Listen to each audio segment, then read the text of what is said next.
The sky over the high cliffs was covered with dark, thick clouds, lightning flashed among them, and thunder roared. A god appeared over the edge of the cliff where the young man stood and told him that the magical kingdom was overcrowded and new participants were not accepted. Let him not be stubborn, thunder will strike and he will die.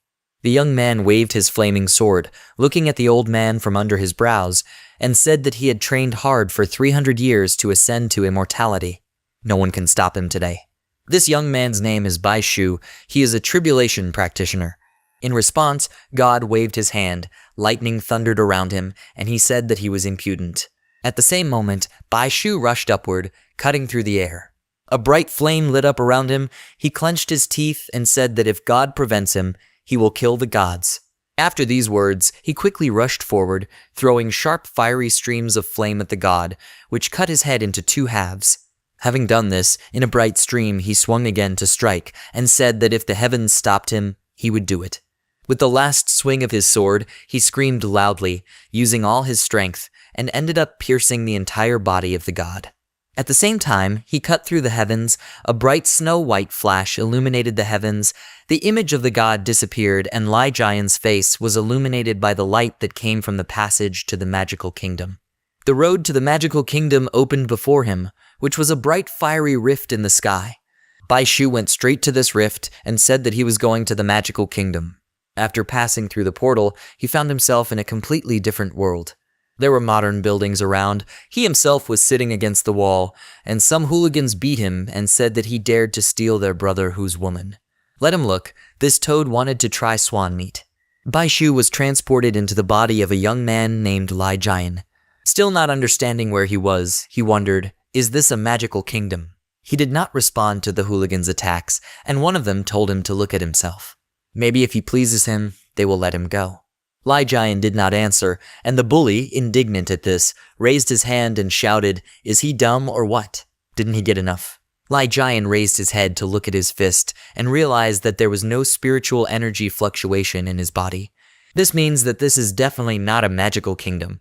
He stopped his fist with one of his palms and, rising to his feet, asked, "Is he finished?" The bully got nervous and thought, why the hell did he suddenly become so strong? At the same moment, Lai Jian kicked him, causing him to be thrown back and cry out in pain. The second bully looked at his defeated comrade, and then lit a blue flame in his hand and asked, does he dare to resist? But it's okay, he'll teach him a lesson. Lai Jian didn't pay attention to him. He looked at his palm and thought it was strange. He cannot use spiritual power. At the same moment, the bully attacked him and said that let him know the true power of superpowers. Lai Jian turned his gaze to him and, seeing a blue clot in his hand, asked in surprise, superpowers? As soon as the guy approached him, he sharply recoiled to the side, dodging the blow. He jumped behind him and said that he may have lost his spiritual power, but with such a low level of ability, he definitely couldn't defeat him. The bully did not immediately keep up with his speed, and Lai Jian punched him in the stomach. From the blow, blood sprayed from his mouth, he screamed in pain, and then he was thrown into the wall, and from this he ricocheted into another wall. While he was flying, Lai Jian suddenly appeared in front of him and waved his leg threateningly, and after that there was a blow. After the fight, 2 hooligans sat down on their knees in front of him and said that they were wrong, let him not touch them. Lai Jian decided to spare them and said that they should get out of here quickly. After his words, they ran away, and one of them told his friend that they need to quickly tell the boss that this idiot Lai Jian may have awakened superpowers.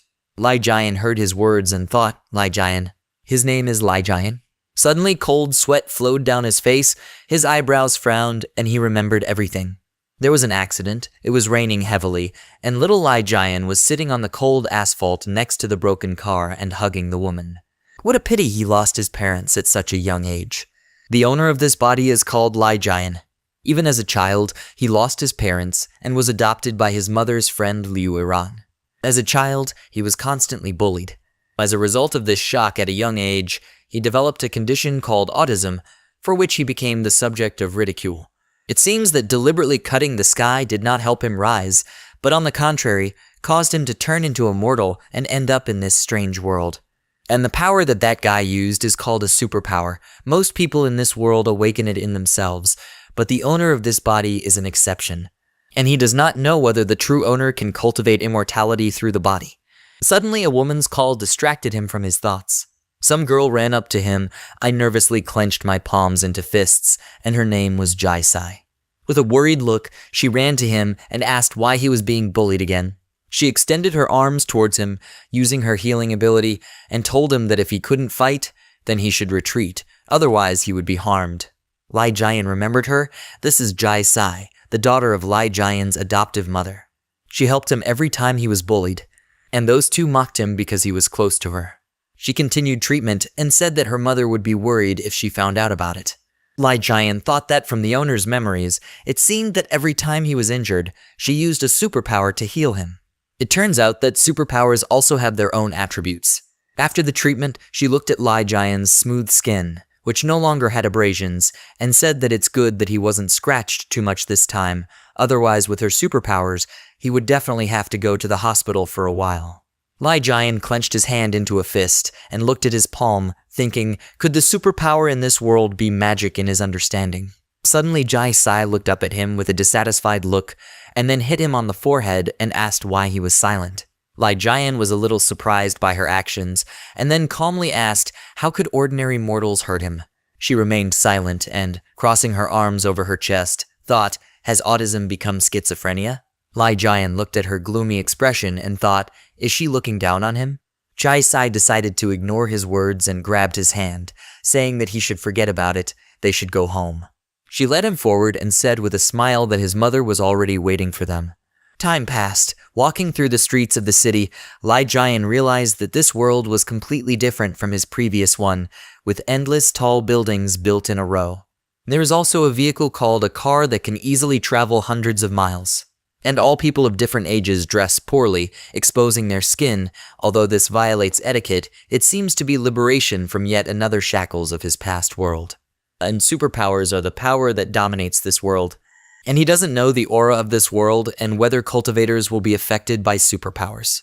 There is indeed a difficult path ahead to comprehend another world, but even if it is difficult, he will still achieve his long-standing desire ascension. Time passed, they came to the eastern street in area A08, where their house was located. They took the elevator to the desired floor and headed to their apartment. Jai-sai walked forward with a smile and said that they were finally home. But as soon as they reached the door, she froze in horror and asked why he was here. Lai Jian became wary and thought, who could scare her so much? A man appeared at the door to the apartment. He looked at Jai-sai with a smile and wished her good evening, calling her his daughter. His name is Jai Chengshin. He is Jai-sai's father. Jai-sai froze in the aisle and asked what he forgot here. He looked behind him and replied that he had just come to talk to her mother about something. At the same moment, Liu Yuren loudly called his name and, clenching her fists in rage, said that he should get out of here. Jai Chengshin straightened his tie and said with a slight smile that she didn't seem very happy with him. He went to the exit, skirting Jai-sai, and reached out to her with his hand, saying that she should not worry, Daddy will come to her in a couple of days. In response, she put her hand in front of her and said that she should not touch it. After that, he left the apartment and, without paying attention to Lai Jian, walked past him and said that she still couldn't get away from him. Lai Jian turned around, looking after him, and thought that Jai-sai's father had an affair, but they made peace with Liu Yuren, and in the end, Jai-sai too. But he strongly interfered and controlled the life of Liu Yuren and her daughter. However, there is no information about this in Lai Jian's memory. He turned his gaze to Jai-sai, who was crying in her mother's arms, and thought that, however, the appearance of this freak does not bode well, so he is afraid that there will be a lot of trouble in the future, so he should cultivate as quickly as possible. After this incident, he went outside, where the moon was already shining in the sky. As evening fell, the lights in the entire park turned on, and Lai Jian rubbed his face with his palm and thought, what is going on in this world?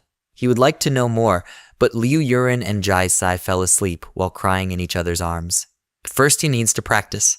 He sat cross-legged on a nearby bench and closed his eyes, thinking that he hoped that the true owner of the body could cultivate immortality with his spiritual essence, introducing Kai into the body and feeding the human spirit with the spirit of heaven. After these words, streams of energy swirled around him, and he thought that the ancient spirit was a technique he had created in his past life. It can condense absorbed spiritual energy to make its sphere more durable. It becomes more crushing when faced with immortal cultivators of the same realm. Streams of energy entered his forehead in thin streams, and he entered the spiritual realm. He saw 3 small streams approaching his hand and thought, "Is the aura of this world so thin?" Even with the help of ancient spiritual energy, it can only condense 3 spiritual powers. He concentrated even more, sweat flowed over his body, and he thought that Kai penetrates the muscles and veins, strengthening the will, supporting nature, and strengthening the spirit. And to achieve immortality, he needs perseverance, no matter how difficult it may be. At the same moment, his whole body seemed to be lit up with flames, his veins bulged, he clenched his teeth from tension and thought, could this feeling be that rare body that is inherent in the Tao body? After the burst of energy, he was engulfed in flames and looked at his fist and thought that the spiritual energy was so subtle that he could practice it in the blink of an eye. But he still reached the 5th level of Kai purification. An unexpected woman's cry for help distracted him from his meditation. He immediately opened his eyes and saw that the girl was running towards him, but she suddenly tripped and fell. Some guy caught up with her and said that she had nowhere else to run. Come on, let her play with her brother. In fear, she crawled back from him and shouted that he should not come. She turned sharply towards Lai Jian and, lying on the ground from powerlessness, extended a trembling hand to him and asked for help. Lai Jian remained silent. He measured her with an indifferent gaze, and the guy, approaching him, said that he should go about his business. After these words, Lai Jian turned his gaze to him and said that it turns out that there are enough idiots everywhere. These words made the guy very angry and shouted that he asked for it himself. Weak flashes of lightning danced around him, and then they sharply increased in size, and he, stretching his arms forward, directed lightning at Lai Jian, saying that today he would learn the power of 2nd-level abilities. Flashes of lightning approached Lai Jian, and he thought, is this a thunder attribute? It's time for him to try the results of today's cultivation. Without blinking an eye, he used his abilities, and at the same moment, the lightning that approached his face froze in the air. At one moment, the lightning covered the stone, and the guy, looking in surprise at his petrified hands, exclaimed, did his thunder and lightning not hurt him? It turns out that he has abilities higher than him. Lai Jian jumped off the bench and raised his hand, replying that only imbeciles who were not far-sighted would focus on the so-called levels. The guy was very frightened. Realizing that the stranger in front of him was stronger, he backed away, inviting him to discuss everything. But Lai Jian did not listen. He punched him in the stomach, causing him to scream in pain. After that, the guy fell on his back, drooling from his mouth, and Lai Jian said that you can't get rid of everything with superpowers. Suddenly, he felt something. He turned around and saw the girl standing behind him and clinging to him, squeezing him tightly in her arms. With a slight blush on her face, she brought her face close to his t-shirt and sniffed it, and after that, she looked up at Lai Jian with a smile and said that he smelled nice. Lai Jian realized that something was wrong with her and thought that her blood circulation was high, and that someone had probably drugged her with substances. Immediately after that, he turned his whole body towards her, pulling her towards him by the hand, and apologized in advance. He extended 2 fingers forward, collecting energy in them, and then lightly poked his fingers at different points on the girl's body. From this, she involuntarily gasped, and her face flushed even more, and after that she felt relief. Her breathing quickened, and she, gasping for air, said that this was so great.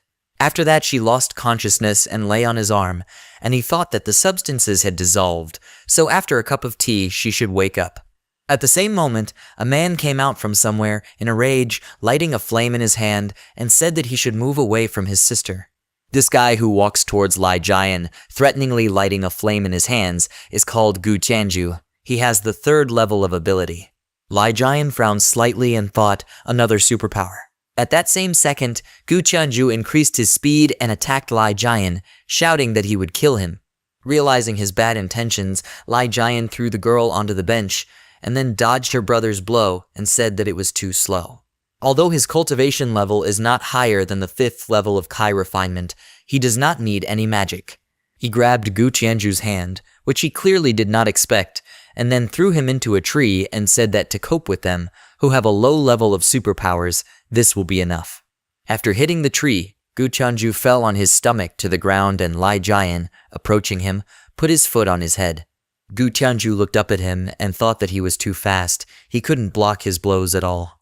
Is he really from a higher academy? Looking at him, he saw Lai Jian's gloomy gaze above him and asked in a cold and threatening voice, Did he just say that he wanted to kill him? Gu Chunju, with trembling arms and legs, began to slowly get up and said that he could humiliate him, but let him not dare to touch his sister. While he was saying these words, his whole body burst into flames, smoke came out of his mouth, and Lai Jian, noticing this, thought, does he want to use some kind of technique? Immediately after this, the entire area was illuminated by a bright flash of flame, and Lai Jian had to quickly retreat back. Standing in the middle of this bright flash, Gu Chunju said that he may not have mastered this technique yet, but his strength is enough to cope with it. After these words, he threw several fiery balls at Lai Jian, and he, having built a protective dome around himself, thought that the barrier field of the inherent Dao body could weaken all blows in a certain range. So flames of this level will not get close to him. Heat began to emanate from Gu Chunju's body. He caught his breath and thought that his flames were taking him. So his superpower is the earth element. No, he doesn't seem to have any abilities at all. All the fiery flash around dissipated, and he asked who the hell he was. Lai Jian replied that he had better think about himself. His blood is boiling, and his heart can no longer stand it. He's about to blow himself up. As soon as he said this, Gu Chunju's body was pierced by severe pain. He fell to one knee. His whole body seemed to be burning from the inside. Looking at his suffering, Lai Jian decided to approach him with 2 fingers extended forward, and Gu Chunju asked what he wants to do again. Instead of answering, Lai Jian swung his hand and then hit several points on his body with his fingers, causing him to scream. Lai Jian walked away from him and asked if he was feeling better. Gu Chunju's body went cold. He felt it and looked up and asked, is he saving him? Lai Jian closed his eyes and replied that he simply misunderstood everything. He wanted to protect his sister. He had no intention of killing him.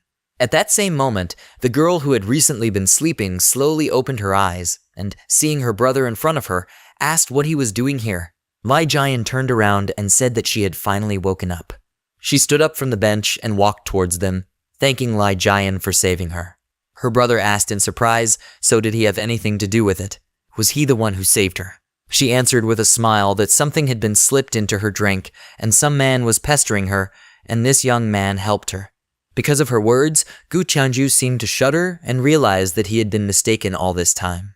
He awkwardly scratched the back of his head and asked Lai Jian for forgiveness. He made a little mistake. After that, Lai Jian decided to go back home and said that since all the misunderstandings were resolved, he would go. An old man and his subordinates in business suits appeared on his way. He laughed and said that since it was a misunderstanding, they could just talk it out. Lai Jian stopped and asked, who else is he? The old man in the wheelchair looked down and said that he was their grandfather, Gu Wen. He smiled and said that if it weren't for the help of their little friend, his dear grandson would have exploded right now. Could he invite him into his humble home and repay him for his help? Lai Jian walked past him with an indifferent look and said that he didn't need it. Gu Wen looked after him and said that although he is a researcher of superpowers, he is also well aware of the secrets of ancient monuments. Their friend had just suppressed his grandson's abilities with his bare hands. His abilities are incredibly high. His physical strength is similar to what he read about in books. He wonders where he learned this. Lai Jian remained silent and thought that there was absolutely no spiritual power fluctuation around this old man, and he was also sick. But it seems he can sense changes in his spiritual power, and it is quite difficult. He continued on his way and replied that it did not matter. Gu Wen watched him go, and after that his grandchildren came up to him and Gu Chunju asked who this is. His body and strength are quite extraordinary. His sister smiled and asked, is this strange? But she still thinks he's cute. He stopped her brother's self-destruction so easily, and maybe he could cure her grandfather's leg problem. Gu Wen's face darkened, and he said that no one should talk about what happened. He turned to his grandson and said that he should get information about him. He wants to find him. He thought that if he was truly legendary, then his Gu family would prosper. Time has passed. Liu Yuren knocked on Lai Jian's room and then walked inside and handed him some clothes, saying that school was starting today, so she prepared a new uniform for him. Lai Jian accepted the form from her hands with a smile and thanked her. Hearing this, Jai Sai ran into the room and asked, what is this sudden politeness? He's very strange today. She hugged her mother and said that her mother specially selected this for him, and her 3 months' salary was spent on this. Her mother never even bought her such expensive things. Lai Jian looked down at his new uniform and thought, their family does not live richly, but at the same time they can spend 3 months' salary on buying a new suit. It seems that Lai Jian is truly a full-fledged member of the family. Liu Eran started tickling her daughter and said displeasedly that she constantly buys her all sorts of crap. From the slight tickling, laughter rose up in Jai Sai's throat, and through tears and laughter she said that let him go and try it on, and then show himself to them. The mother and daughter both laughed, and Lai Jian looked at them and thought that they were treating him so well. He must take upon himself the protection of this family. Time passed, and they went to the university. Yajun University is an international aristocratic college with first-class teaching staff and rich or noble students where most of the teachers and students have superpowers. As Lai Jian walked past the students in their new uniforms, he began to hear whispers around him. The girls blushed when they saw him, and one of them said that she had never paid any attention to the fact that that idiot from the parallel class was so handsome. Another girl asked, "Is that handsome guy Lai Jian?" Jai Sai, who was walking under Lai Jian's arm, smiled and told him that a man relies on clothes and a horse relies on the saddle. He looks much nicer in clothes. After passing several more students, they heard someone discussing them. One of the guys said that Lai Jian came there. His friend asked if he wasn't narrow-minded. Now, if he hadn't said it, he wouldn't have noticed. And this is their school beauty, Jai Sai. If this idiot can sleep with her, he will be completely shocked. Lai Jian heard their words and thought that Lai Jian originally had no power at all, but with Jai Sai's help, he had the opportunity to attend college and even become an auditor. But he never thought that because of his illness he would become an object of ridicule for those children. Suddenly, hooligans blocked their way. One of the guys came forward and asked, "Is this their fool here?" Seeing them, Jai Sai immediately became nervous and pulled Lai Jian by the hand, saying that they needed to leave. There was no need to run into them again. Chen Hu, along with his hooligan friends, began to approach them, and he said that he should not think that if he dressed normally, they would treat him like a normal person. They started laughing among themselves, and Lai Jian thought that Chen Hu was quite a rich and influential person in this school. Due to his unsuccessful attempts to get close to Jai Sai, he often pestered the real Lai Jian for being close to her. After that, Chen Hu walked up to Lai Jian and grabbed him by the clothes, saying that it was time to settle the score. Jai Sai became very worried and asked him not to do this. Lai Jian's face darkened, and he told the offender that he should quickly take his dirty hands off him. Without waiting for this, he grabbed his hand tightly and said with a threatening look that he had told him to remove his hand. He squeezed his hand with such force that it turned blue, and Chen Hu trembled in pain, shouting that he was in pain. Other students who stood nearby said that this idiot did not value life at all. How dare he touch Brother Hu? He has a level 5 ability, so now there will be quite a show. At this time, Jai Sai looked at Lai Jian in surprise and thought that this was strange. Why did Lai Jian become so strong? Lai Jian thought about the abilities of the 5th level. The cultivation system is divided into 8 levels. The initial level of ability is divided into 9 levels, the rest into 3 stages: high, medium, and low. The first level is the ability to purify Kai. Then the manipulator is the foundation of Kai, the challenger is the creation of foundations, the conqueror is the origin of the soul, the holder of absolute power is deification, the arbiter of justice is the return to absolute emptiness, the threshold is harmony, the ruler is the incomparable god of war, the murder of death is the triumph of immortality. The abilities of the 5th level are equivalent to the 5th level of Kai refining cultivation. However, he does not know how strong the abilities at this level are. Chen Hu's friends helped him stand on his feet, and he exclaimed, "Why did this paralytic become so strong?" His friend replied that perhaps this fool had awakened his superpowers. "He beat them up pretty good last time, let him be more careful." Chen Hu gritted his teeth and exclaimed that a fool who awakened abilities is still a fool. If he dares to joke with him, he will kill him. After these words, he waved his hand, giving his friends a sign to act, and they rushed to the attack, agreeing with his words. Seeing this, Jai Sai came to Lai Jian's defense. She covered him with her body and exclaimed that they were at the university. What do they allow themselves? One of the hooligans clenched his hand into a fist and decided to hit her, saying that Brother Hu's father is one of the managers of the university, so he himself is in charge here. Jai Sai closed her eyes, preparing to take the blow, but at the same moment Lai Jian grabbed her by the waist and pulled her towards him so that she could dodge the blow. As soon as she pressed herself against him, she looked up at him in surprise, and at the same moment Lai Jian swung his leg and dealt a crushing blow.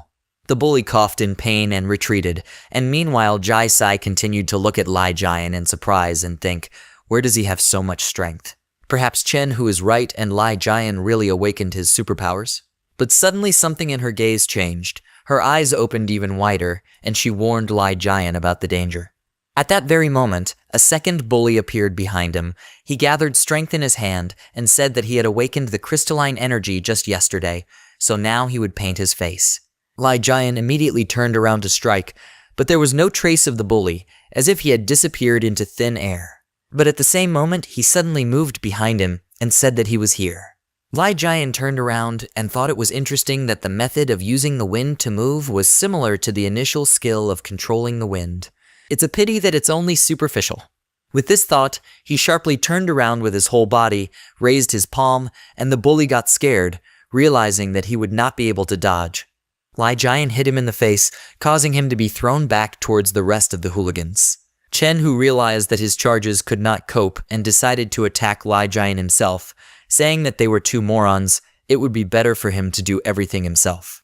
He gathered a bright flash in his hand and shouted that it was a shining blow.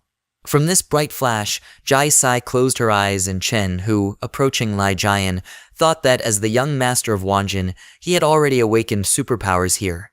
Now he can use a shining strike, which is much stronger in power than a strike of the same level. Fighting a brainless person like him who has just awakened the power is as easy as crushing an ant. But contrary to his thoughts, his fist froze just a few centimeters from Lai Jian's face. He extended his index finger forward, stopping Chen, who, and his whole body trembled in fear. He involuntarily backed away and thought, how does he do this? Why did this idiot's aura suddenly become so strong? Out of terrible fear of his power, he fell to the ground and said that it was impossible. Only level 6 abilities can stop his shining strike. But he only awakened his abilities. Lai Jian slowly walked towards him and replied that it was just an experience. He frowned and thought that level 5 superpowers were rather disappointing. He promised to protect this family. Creatures like him should know their place. His shadow covered Chen, who and he, lying on the ground trembling with fear, asked what he wanted to do. He knows who he is. In response, Lai Jian stretched his wrist and told him to listen to him from now on, let him watch his words and actions. After that, there were several blows and a deafening scream from Chen, which was caused by severe pain. Students crowded around them, and someone said that brother who had come from such a fool. Such a shame. Another student said that Chen, who had been walking around threateningly all day, finally he was taught a lesson. Another student asked, is Lai Jian serious? When did he change so much? Another student told him to be quiet. This fool today, by the way, is still a handsome man. Poor Chen, who lay on the ground with a torn t-shirt, a knocked-out tooth, and a couple of bruises on his face, and he also cried and listened to all this. Jai Sai ran up to Lai Jian, who was standing next to his offender, and said that he really received his superpowers. She hugged his arm and said that she was so glad that now he could fight back. Out of happiness for him, she kissed him on the cheek, leaving a lipstick mark on his skin, and the always calm Lai Jian even became a little embarrassed. Time has passed. In one of the bars, dancers twirled on pylons to loud beats of music, attracting spectators. One of the hooligans came to this bar to his boss and reported to him about everything that happened at the university. The man lit a cigar and asked, did they teach that fool a lesson? The bully trembled with fear and confirmed his words, and after that the man took another puff of smoke and said that it was such a pity. He pointed his cigar at the bully and asked, if Chen who failed, then what is the point of losers like him? The bully trembled even more with fear because he was standing in front of Mr. Wanjin himself, Chen Xiao. He asked for mercy and Chen Xiao just grinned. He gathered his strength around himself and then enveloped the bully in these blue streams and put out his cigar on his forehead. From severe pain, he opened his mouth in a silent scream.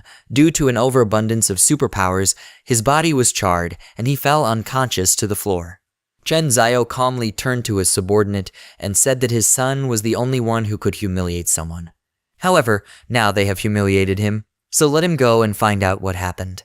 The ideologist of superpowers, Ren Wukong, bowed to his master and said that he should leave the young master's problem to him. Chen Xiao lit a cigarette again and told him not to overwork himself. He let him personally experience the consequences of Wanjin's provocation. Meanwhile, Jai Sai and Lai Jian were walking home, and she, pointing her finger at him, said that although Chen who deserves punishment, he is too cruel. His family is quite powerful. What if he gets into trouble? Lai Jian remained silent, and remembering how he sat in class, he thought that the place called the university contained much more spiritual energy than other places. With the double blessing of the ancient spirit and the true Tao body, he was able to reach the 7th level of Kai refining in less than a month. If he focused on this, he could easily reach the 9th level of Kai refinement. Jai Sai noticed that he was lost in thought and tapped him on the shoulder, asking why he froze. Is he even listening to her? He replied that he was just wondering, this is a cool place. Jai Sai was very surprised by his words and thought that this was the end. His condition was getting worse.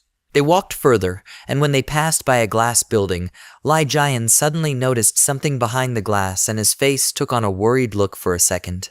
A second later, the glass burst, fragments scattered everywhere, but Lai Jian was already prepared for this. He quickly pulled Jai Sai towards him, and then extended his arm forward, using his strength, and protected other passers-by from the sharp glass fragments.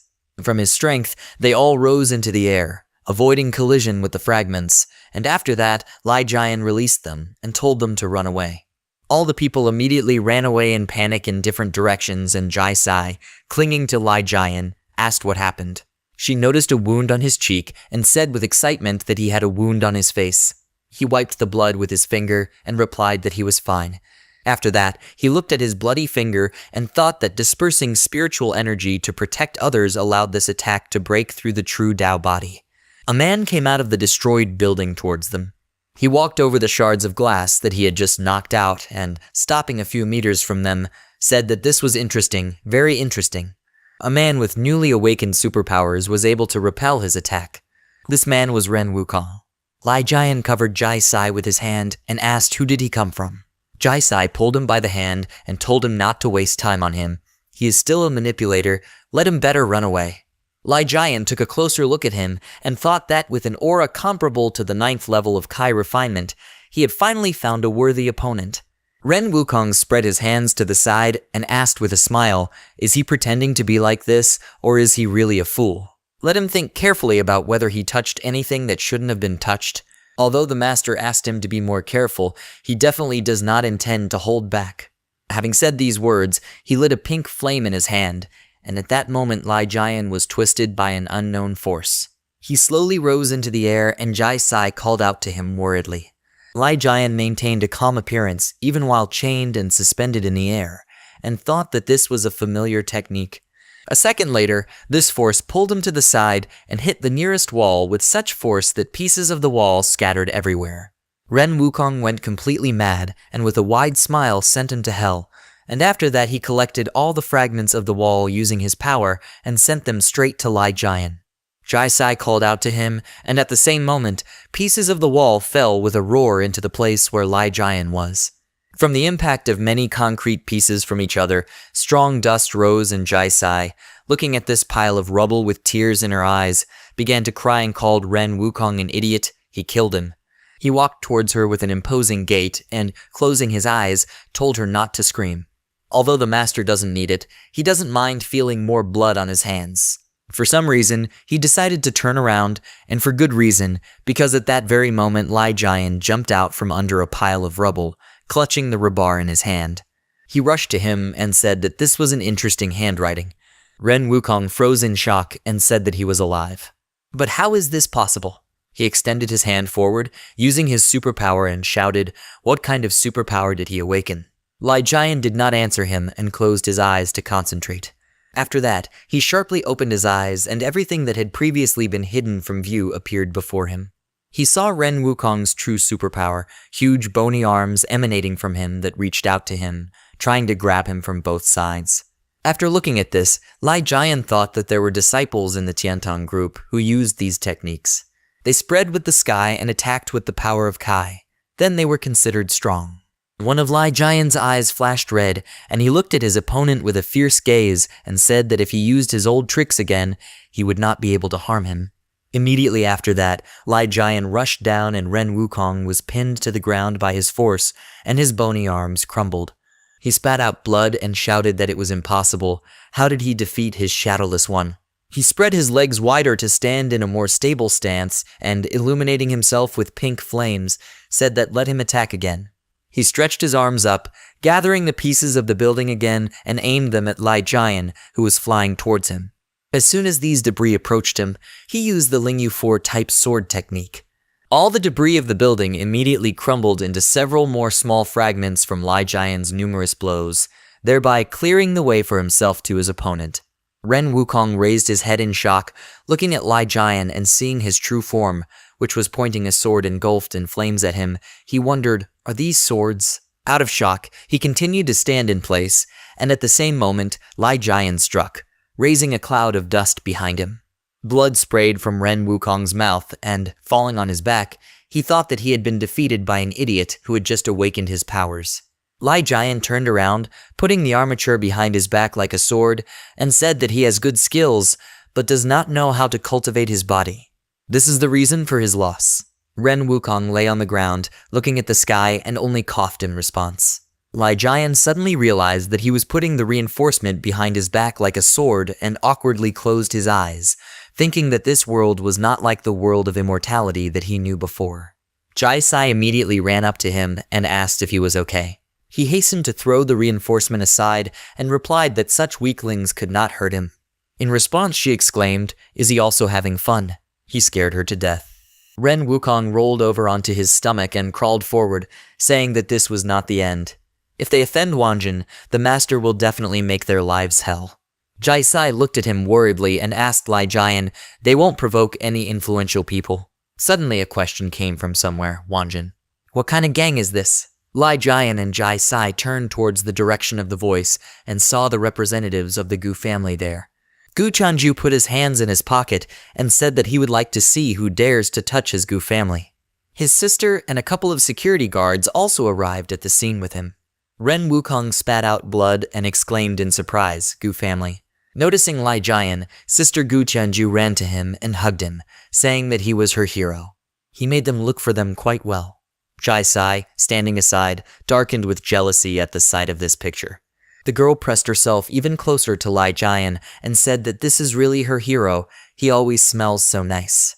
Lai Jian was a little surprised by this and thought, are these the brother and sister he saved that time? But what are they doing here? Jai Sai's patience ran out, and she asked displeasedly, "Who is it?" The girl who was still hugging Lai Jian's shoulder greeted her and said that her name was Gu Tianren, she was this hero's friend. Jai Sai frowned and, without hiding her dislike, asked why she didn't know about this sweet friend of his. He replied that he did not know them. After that, he pushed Gu Tianren away from you and told her to leave him alone. Gu Tianren was a little upset and said that there was no need to do that. Her brother called her over and then hugged her and told her to stop pestering him. He bowed to Lai Jian and said that he is naive and uneducated, so he hopes he doesn't mind. Meanwhile, Ren Wukong was still in shock. With his eyes and mouth wide open, he looked at the Gu family and thought that their family is very famous. Its influence extends to many fields, including military, economic, political, and scientific. They are unmatched in Kanking City. Even the local inspectors in charge of the law must coordinate with the Gu family. Wanjin is no match for them. Does this family that runs everything seriously respect Lai Jian?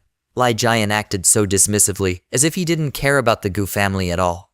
Because of all these thoughts that were spinning in his head, he could not restrain himself and screamed out loud that this could not be. Lai Jian paid attention to him and turned around and asked, "Has he calmed down yet? Does he still want to fight?"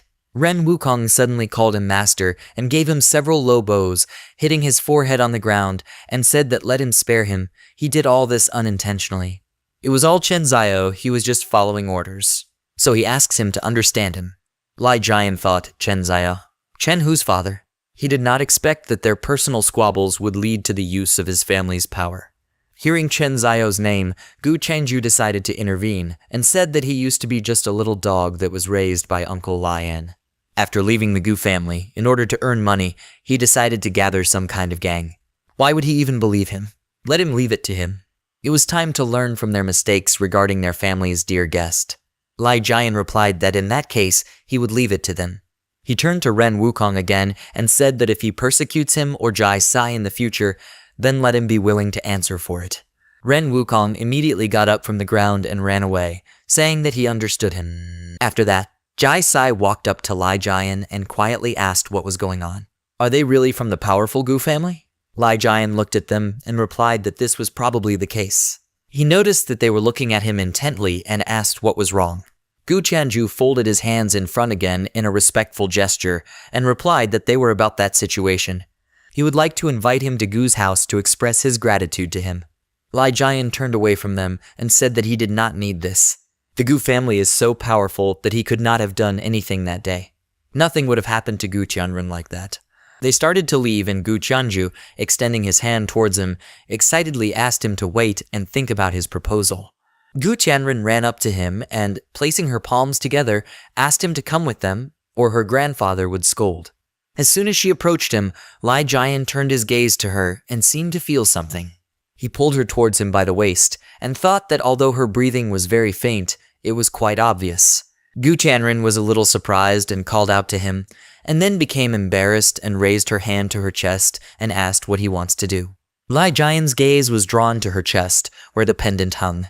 He decided to check what it was and reached out to her with his hand, and as soon as he approached Gu Tianren, she became even more embarrassed and asked him not to touch her. Jai Sai, meanwhile, froze in shock at the sight of her close friend reaching for the chest of a girl she didn't know, and couldn't find the words to say anything. And Gu Tianju, on the contrary, began to smile and asked, even he cannot resist worldly temptations? After that, Lai Jian still took off the gem pendant from Gu Tianren and thought that this was it, the treasure of the earth. Seeing this, Gu Tianju was slightly disappointed and, raising his hand to his forehead, said that he was just holding it and he was making it up to himself. Jai Sai said that it looked like he was sick again and suddenly became sharply interested in some strange small stones. Gu Tianren told Lai Jian that this is her grandfather's ancient collection. It drives away evil spirits and nourishes the soul. If her hero is interested in this, then she asks him to come to their home. Her grandfather has many treasures. Lai Jian thought that her grandfather probably really knew what immortality cultivation was, and it would definitely not hurt him to obtain heavenly treasures that could help him. So he better go and check. After that, he still agreed to come to their home, and after a while they found themselves at the gates of the Gu estate. They got out of the car and headed towards a huge estate, in the courtyard of which there was a beautiful fountain. Having walked through the territory and then through the house itself, they came to the dining room, where Gu Wen was already waiting for them. Jai Sai looked at the table covered with various delicacies with admiration and thought, what kind of luxury is this? Do these nobles really have any special rules of etiquette? Gu Wen smiled and told Lai Jian that this dear friend had gone to great lengths to make his home shine. He pointed his palm towards the chairs and asked everyone to sit down. Lai Jian did not listen to him and decided to get straight to the point. He took out the pendant and asked where he got this thing from. Gu Wen did not answer immediately. He frowned and only after a short pause said that he had a huge collection of these old and dilapidated things. Is it really something special that it caught his attention? Lai Jian said that since he has a huge collection of these things, he should know what is so special about them. Jai Sai began to get angry, not understanding what they weren't talking about, and thought, what are they even talking about? Can he speak humanly? Gu Wen laughed when he heard Lai Jian's words and said that he seemed to be knowledgeable about antiques. Would he like to evaluate the entire collection? Lai Jian agreed, and Gu Wen, leaving the table in a wheelchair, told his grandchildren that they should take care of Miss Sai for now. After that, he turned to Lai Jian and said that he should follow him. Jai Sai became worried and asked Lai Jian where he was going. Gu Tianju smiled and told her not to worry, their grandfather would not touch him. After that, they both entered the elevator, and Lai Jian thought that if this old man is not lying, then he is afraid. There are too many magical treasures in this world for immortality cultivators. But these magical treasures are clearly not created by superpowers. Where are they from then? A few minutes later, they descended to the underground 4th floor, and the elevator doors opened. Gu Wen was the first to leave the elevator and asked Lai Jian to follow him. They went out into a small hall, in the middle of which there were huge doors with patterned handles. Lai Jian took a closer look at this pattern and felt some familiar aura emanating from behind the doors. He prepared to see what it was and thought it was interesting. After that, they entered a long hall that was filled with display cases and shelves with antiques. While they were walking from one end of the hall to the other, Gu Wen felt sick and coughed into his handkerchief. Lai Jian paid attention to him and asked what was wrong with him. Gu Wen looked at the bloody handkerchief and said that this is an old habit, don't let him worry. They finally reached the end of the hall where there were ancient books, boxes, and everything else, and Gu Wen said that here they are. His entire collection is here, so let him have a look. Lai Jian walked past the magical artifacts and thought that with such reserves of magical treasures, there should be many immortality cultivars in this world. But then why is there not a trace left of them? Although there are also weak superpowers that cannot be flaunted. After looking at several artifacts, he told the old man that of course he had a lot of things, but the quality left much to be desired. There are only little things here that can only interest a practitioner at the foundation stage of Kai. Gu Wen was a little taken aback by his words and thought that he had spent so much effort and energy on these treasures, but they did not attract his attention at all. He is the one he needs. He put his finger on the button on the wheelchair and said that he couldn't please his children, and he was quite ashamed of it. He went to the display case, inside of which there was a ring on a red pillow, and said that he still had one thing that, unfortunately, he did not know how to use. So he wonders if his dear friend can figure it out. Lai Jian looked closely at the display case and saw inside a golden patterned ring with a red stone in the middle. He felt the aura again and realized that the aura he felt earlier turned out to be coming from this ring. Gu Wen said that this is a cursed ring. The peculiarity of it lies precisely in the name. Anyone who touches this ring will go crazy. And in the worst case, he will simply burn alive from the black flame escaping from within. Lai Jian looked at him and thought, is he checking him? He closed his eyes and, stretching out his hand to the display case, said that this was not a curse at all, but wuju. As soon as he uttered this word, the ring instantly broke through the glass of the display case and headed towards him. Gu Wen was very surprised by this and thought, so does he know the true name of the ring? The ring itself flew into Lai Jian's outstretched fingers and a flash of black flame flared up around his hand. Immediately after this, the flame increased in size and began to circle around the room, gathering around the ring. Gu Wen was frightened and, putting up protection from the black flames in front of him, he called out to him with concern and asked him to wait. But what he saw a second later shocked him even more. Lai Jian calmly looked at the ring on his finger, and the black flames gathered around his body, but did not cause any harm. Then Gu Wen realized that the flames did not touch him at all. He looked at Lai Jian in fascination and thought that he was really the one he had been waiting for. At this time, Lai Jian kept looking at the ring and thought that the wuju ring is not a treasure at all, but it helps him a lot. Although he will have to work hard, he must use it to his advantage. He closed his eyes to concentrate and entered the spiritual space inside the ancient ring. As soon as he entered, a different view immediately appeared before him. He stood on the hot ground, smoke was floating around and pieces of ash were flying. Feeling someone's presence, he decided to turn around and saw a three-headed dog, a hellhound, approaching him with a menacing grin. Lai Jian remembered how the fair-haired spellcaster fought with this dog and thought that in his past life, the master tried his best to pacify the three-headed dog from hell. But he did not expect that he would meet him after being reborn in another world. It's a pity that his cultivation has already been exhausted and only a part of his soul remains. While he was thinking about this, the hound roared, emitting black flames from its three mouths, which rushed towards Lai Jian at high speed. He erected a protective dome around himself and thought, is the dog angry? A wild dog who has lost his body dares to use spiritual consciousness against him. Seeing that this attack did not work, the hound decided to pounce on Lai Jian, releasing its sharp claws. Looking at the huge dog above him, Lai Jian asked how his consciousness could be compared with the consciousness of some beast. His eyebrows lowered menacingly, his eyes sparkled, and he ordered the hound to sit down. The huge dog was immediately pressed to the ground, forcing him to bow before Lai Jian, but not wanting to obey, the hound began to resist and slowly rise while howling heart-rendingly.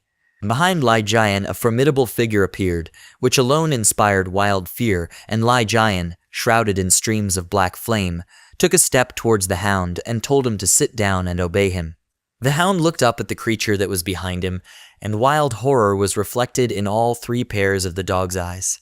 The dog squealed in fear and then sharply decreased in size, appearing before Lai Jian in the guise of a small, harmless puppy.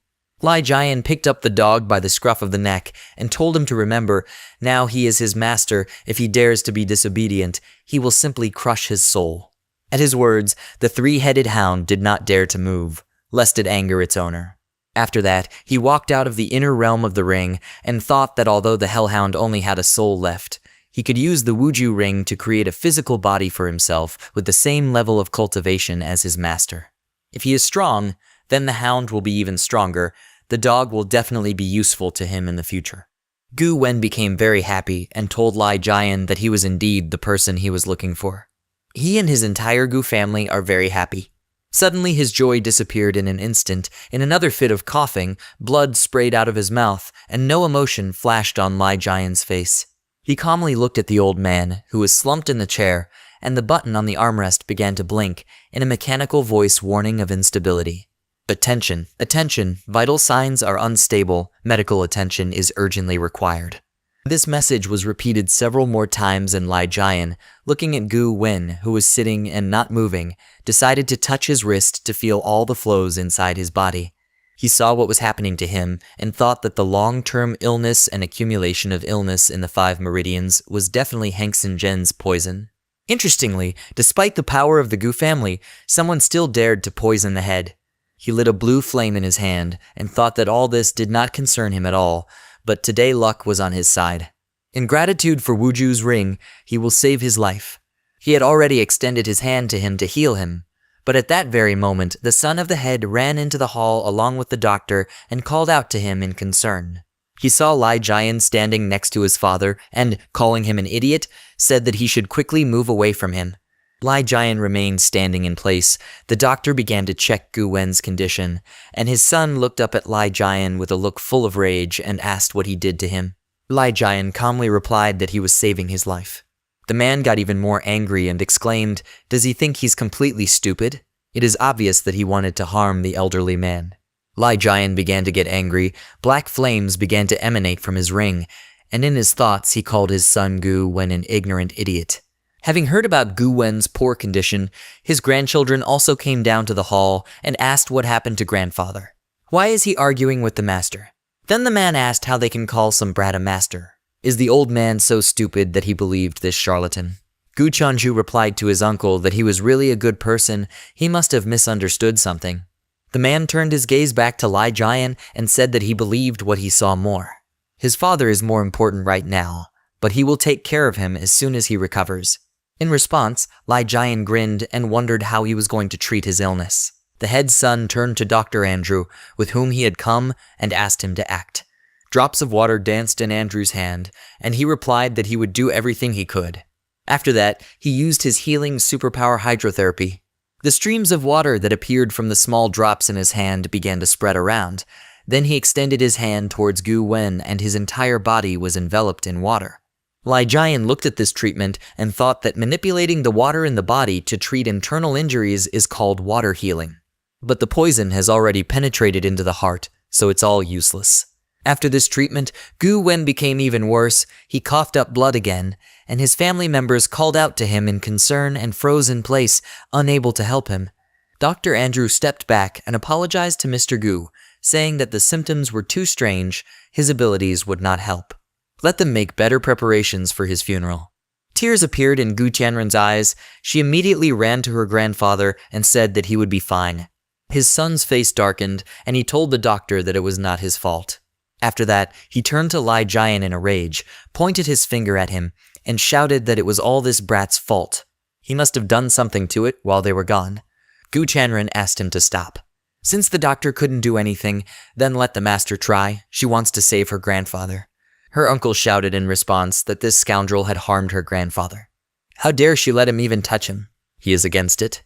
Meanwhile, Lai Jian crossed his arms and said that if he continues to waste time, then nothing will help his father. In response, the man shouted that he was too self-confident. He has no right to say anything here. Mr. Andrew is the main healer of the city. He has never let them down. Now it's all because he did something to their old man. Lai Jian calmly replied that he had already prevented him from saving his father several times. He actually doubts his medical skills. His eyes narrowed a little, and he asked with a slight smirk, or does he have some ulterior motives, and now he is just deliberately stalling for time? The man clenched his teeth, unable to find words to answer. A drop of cold sweat ran down his temple, and after that he abruptly waved his hand and asked, does he still dare to argue? He called the guards and told them to quickly arrest the killer. 2 men from the guard immediately ran to Lai Jian to carry out the order, and meanwhile he raised his hand and thought that they were just a bunch of idiots. After that he snapped his fingers and told the hound to come out and play with them. Immediately after these words, black flames flashed in the hall, and a 3-headed hellhound appeared behind Lai Jian in its terrifying appearance and roared. The guards immediately froze in place, and one of them nervously asked, "Is this a superpower of summoning? What a horror." Another guard asked worriedly how such a creature could even exist. At this time, Gu Qianju looked at the summoned creature with a fascinated gaze and thought that he could not even reach the level of summoning a beast. Their savior is truly unrivaled. Who is he anyway?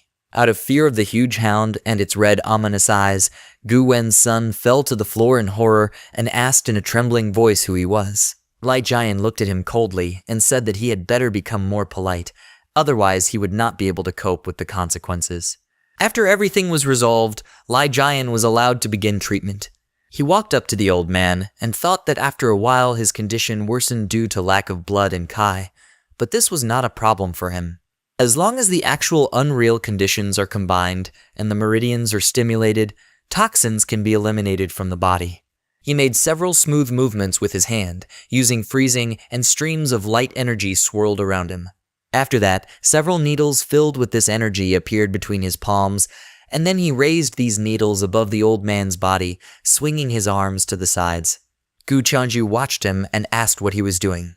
Gu Qianren said admiringly that her hero was simply incredible.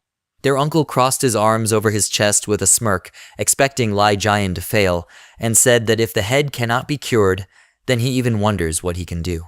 At this time, Lai Jian waved his hand once again, this time pointing the needles directly at Gu Wen. All the needles stuck into different points on his body at once, causing him to wrinkle his eyebrows, enduring a sharp pain. Seeing these needles, Dr. Andrew asked in surprise, "Is this Chinese acupuncture?" Gu Qianren turned to him and asked blankly, "Acupuncture?" He replied that Chinese acupuncture is one of the best medical techniques in the country. When used correctly, it can help relieve meridians, strengthen the body, and eliminate evil. It's just that in their time superpowers were increasingly used in medicine, ancient medical knowledge was lost. He had only heard about it before. Lai Jian entered the conversation and said that there is a lot of information about this. He continued the treatment, the needles in the old man's body began to suck out all the bad energy from him. Lai Jian then raised his hand to his heart and said that it was time for the last stage. The remnants of poison accumulated in the vessels of his heart must be displaced with a surge of energy. While he was saying this, streams of energy began to gather near his hand, and then he suddenly released all the energy into the old man, causing more and more energy to swirl around them. After that, all the needles flew out of Gu Wen's body, and he coughed, spitting blood. His grandchildren became very worried and called out to him, and then came up to him and examined their grandfather, but he still sat in one place and did not move. Then Gu Qianju asked Lai Jian, did he fail? Their uncle chuckled and told them that of course it didn't work out. He said that he could not cure him. Lai Jian remained silent, and at that very moment Gu Wen opened his eyes and his grandchildren were very happy. Telling the others to look at him, he woke up. Gu Qianju hugged him from behind and said with a smile that he scared them to death. Gu Qianren lay down on his lap, starting to cry, and he told them to stop. He was fine. His son was very surprised and exclaimed, "Did he seriously cure him?" Gu Wen looked at his hands, which were now filled with strength, and said that this was the first time since he got sick that he felt so good. He covered his fist with his palm and thanked Lai Jian for healing him. Lai Jian replied that he was able to save him because he was here now, but in the future, if someone poisoned him again, then he could only pray. Hearing this, Gu Wen's grandchildren asked in shock, was he poisoned? Their uncle approached Lai Jian and told him not to think that he could say such things just because he cured his father. Who could do such a thing under the protection of the Gu family? His father's health deteriorated due to his research into superpowers. Lai Jian replied that he still continued to slander that it was he who offended Chief Gu. The man was taken aback by his words and fell silent, unable to find anything to answer him. Then Gu Wen's grandchildren began to suspect him. Gu Qianren raised her hand to her face and said that her uncle always seemed a little strange to her. Grandfather hasn't been studying abilities for a long time. Gu Qianju agreed and said that grandfather always had the health of an ox. although in the early stages he had problems with his legs due to his superpower. But he had no other problems, and he began taking Uncle Damien's medicine, only then his health deteriorated. Listening to their suspicions, Gu Wen's hand, which was lying on the armrest of the chair, trembled. Damien was furious that he was being blamed, and then grabbed Gu Tianju's clothes and asked what he was talking about. Some leftist just said such nonsense, and he immediately started doubting him. He doesn't trust his uncle. Gu Tianju asked him to calm down and replied that he was just reasoning. Gu Wen looked up at them and also began to doubt Damien. He took out a bottle of medicine and, handing it to Lai Jian, said that this is the medicine that he took. Could his son try it out to prove his innocence? Lai Jian took the bottle of medicine to take a closer look, and Damien asked his father if he really doubted his own son. He deliberately sets him up. Then Lai Jian handed him a bottle of medicine and said that since it was not poison, then let him just drink it. Damien began to stutter out of excitement. He backed away and his father said his name with displeasure. Damien became very nervous and asked how he could be so careless with medications. Dr. Andrew also noticed something strange and said that he seems to remember Mr. saying that this medicine is made from various natural herbs and it is safe for ordinary people to drink it. Damien gritted his teeth and looked at him, thinking that he would not let Lai Jian ruin his day. How dare he set him up? After the doctor talked about the cure, Damien pulled out a gun and shot him, telling him to shut up. Lai Jian reacted quickly. In an instant, he approached the doctor and caught the bullet with 2 fingers right in front of his face, and said that he thought this could be counted as an admission that the medicine was poisoned. Gu Wen got angry and asked his son, "What does this all mean?" Damien again pointed the gun at the doctor and shouted that there was nothing wrong with this medicine. It was probably the doctor who poisoned it and set him up. Andrew became frightened and raised his hands, answering that it was not so. How dare he poison Head Gu's medicine? Lai Jian said that apparently he will not give up until he sees the Yellow River. Immediately after these words, he sharply approached Damien and waved his hand, knocking the pistol out of his hands, causing the weapon to break into 2 halves. With a strong wave of Lai Jian's hand, Damien's sleeve tore and showed the wounds on the skin that he had hidden before. Gu Tianren asked, "What is this?" Gu Tianju also noticed this and asked where their uncle got the red birthmark on his arm. Andrew took a closer look at these wounds and said that it was not a birthmark, but rather like a scar from poison that eats away at the skin. Lai Jian said that when he arrived, he noticed that his breathing was short. He poisons Chief Gu's medicine with crushed red root, and over time the poison penetrates his skin. It is not fatal, but can take several years off your life. Damien was very scared and asked, "His skin? Is he poisoned too?" "No, he doesn't want to die." He immediately fell to his knees in front of Lai Jian and grabbed his hands, saying that there are only a few people in China who can cure the red root poison. He asks no, he begs him to help him. Gu Chanren covered her mouth with her hand in shock and told her grandfather that their uncle had indeed given him poison. Gu Wen's face darkened even more, and at the same moment Lai Jian kicked Damien, telling him to get out of here. Damien fell to the floor, and then he turned to his father and said that he knew he was wrong. Because of his obsession, he made a huge mistake. He begs for his forgiveness. Damien crawled towards him on his knees, and Gu Wen put his hand on his head and said that he wanted to poison and kill his father, and also slandered others. He is afraid he has no place in their family. His gaze filled with hostility and coldness when he looked at his son again. Then he said that it would be better for him to go to the inspectorate and refresh his memory. Damien froze in shock, remembering in horror what they were doing at the inspection, and thought, is he sending him there? The guards grabbed Damien by the arms and dragged him to the exit, and he, not paying attention to them, called out to his father and said that the inspection department was an inhuman place. They continued to take him away, but his father did not utter a word, and then he called out to him again, but it was all to no avail. Gu Chanren looked upset as her uncle was taken away, and said that she couldn't believe that he could do such a thing. Aren't they one family? Gu Chanju told her not to be sad. Fortunately, the master was here today, otherwise their grandfather would not have been saved. After that, Gu Wen looked up at Lai Jian and apologized to him, saying that it was all because of poor discipline that made him laugh. He is feeling great now and would like to discuss something with him. Lai Jian asked, "What is it?" Gu Wen's gaze became very serious, and he asked if he knew where the belief about the Wuju ring came from. They moved to his office, which was furnished with cabinets with books and various vases. Lai Jian sat down at the table opposite Gu Wen, and he put a few photographs on the table and asked him to take a look at it. Lai Jian took the photos and brought them closer to look at them. In these photos, he saw ancient buildings and thought, "Are these relics of cultivators?" Gu Wen said that when he was young, he once discovered a tomb and sent people to explore it. Most of the old collections, including the Wuju ring, were discovered in this tomb. Lai Jian looked at the photo again and thought that for a ruin of this magnitude, it must have been an era of spiritual cultivation, full of spiritual energy. Most likely, there is something else hidden underground, and perhaps this will help him in his cultivation. After thinking about it, he asked where these ruins are now. Gu Wen replied that it so happened that in the process of exploring the tomb, his subordinates stupidly triggered the mechanism, as a result of which it self-destructed and collapsed. So he won't be able to look at the ruins in person. However, if he really needs it, he will try to find the remaining relics for him. Lai Jian asked, doesn't he think it's funny that a superpower researcher wants to help him with his practice? Gu Wen then replied that he didn't even know what a long and winding story it was. When the old man was young, he was very obsessed with power and money. He thought that with absolute power over superpowers, he could have both. But after careful examination of the abilities, he realized that they had huge drawbacks.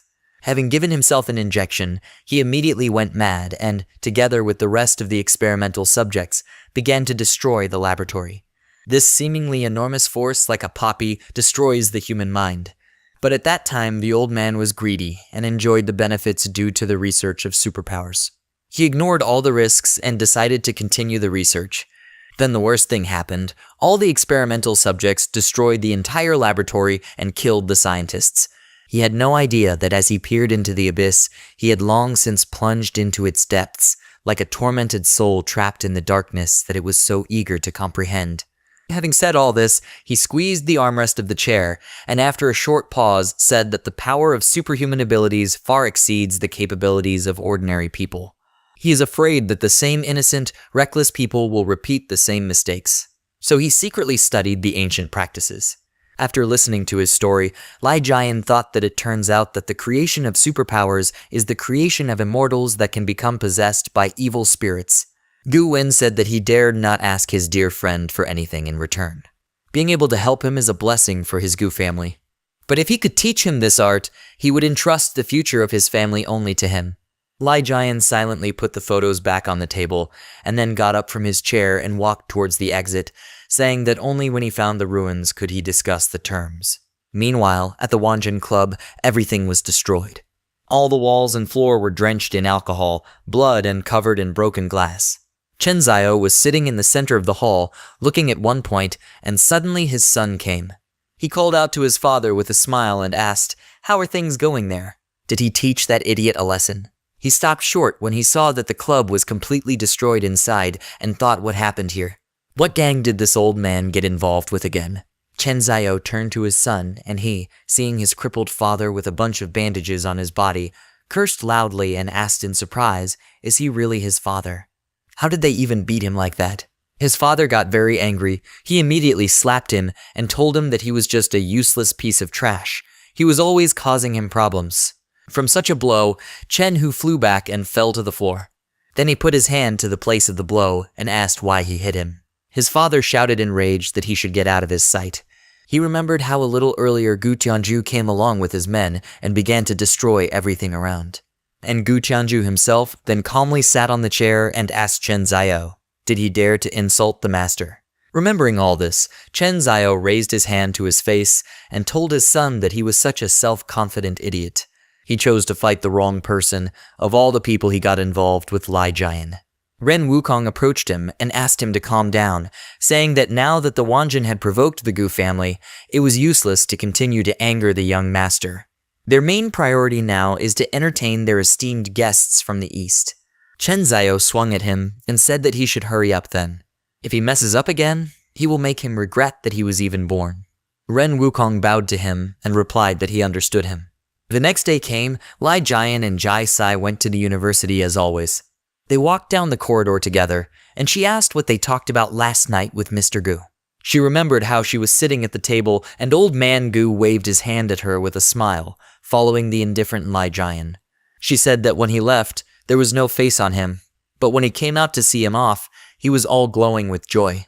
Lai Jian replied that they discussed some transactions. A picture immediately appeared in Jai Sai's head of her brother standing under the wedding arch with Gu Chanren, and she thought, a deal? Her face darkened, and she thought, is he not going to get married?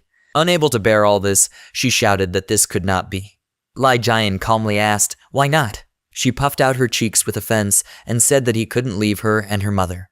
Lai Jian didn't understand what she was talking about and looked at her with a questioning look, but suddenly Chen Hu's call came from behind. With a heavy gait, he walked towards him along the corridor along with his friend, and one of the students said that this was Brother Hu. He heard that yesterday Lai Jian beat him because of his stupidity. He probably wants to settle scores with him now. There will finally be a show. As soon as Chen Hu approached Lai Jian, he and his friend gritted their teeth and immediately bowed deeply to Lai Jian. They apologized to him and said that they were wrong. Now at Yongjin University, he will have the final say. Jai Sai was even a little scared. She had already squeezed Lai Jian's shoulder, preparing for him to be bullied again, but in spite of this happened. The students around were very surprised, and one of them asked what was happening. Why is he talking to this like that? Another student said that Brother Hu is the director's son.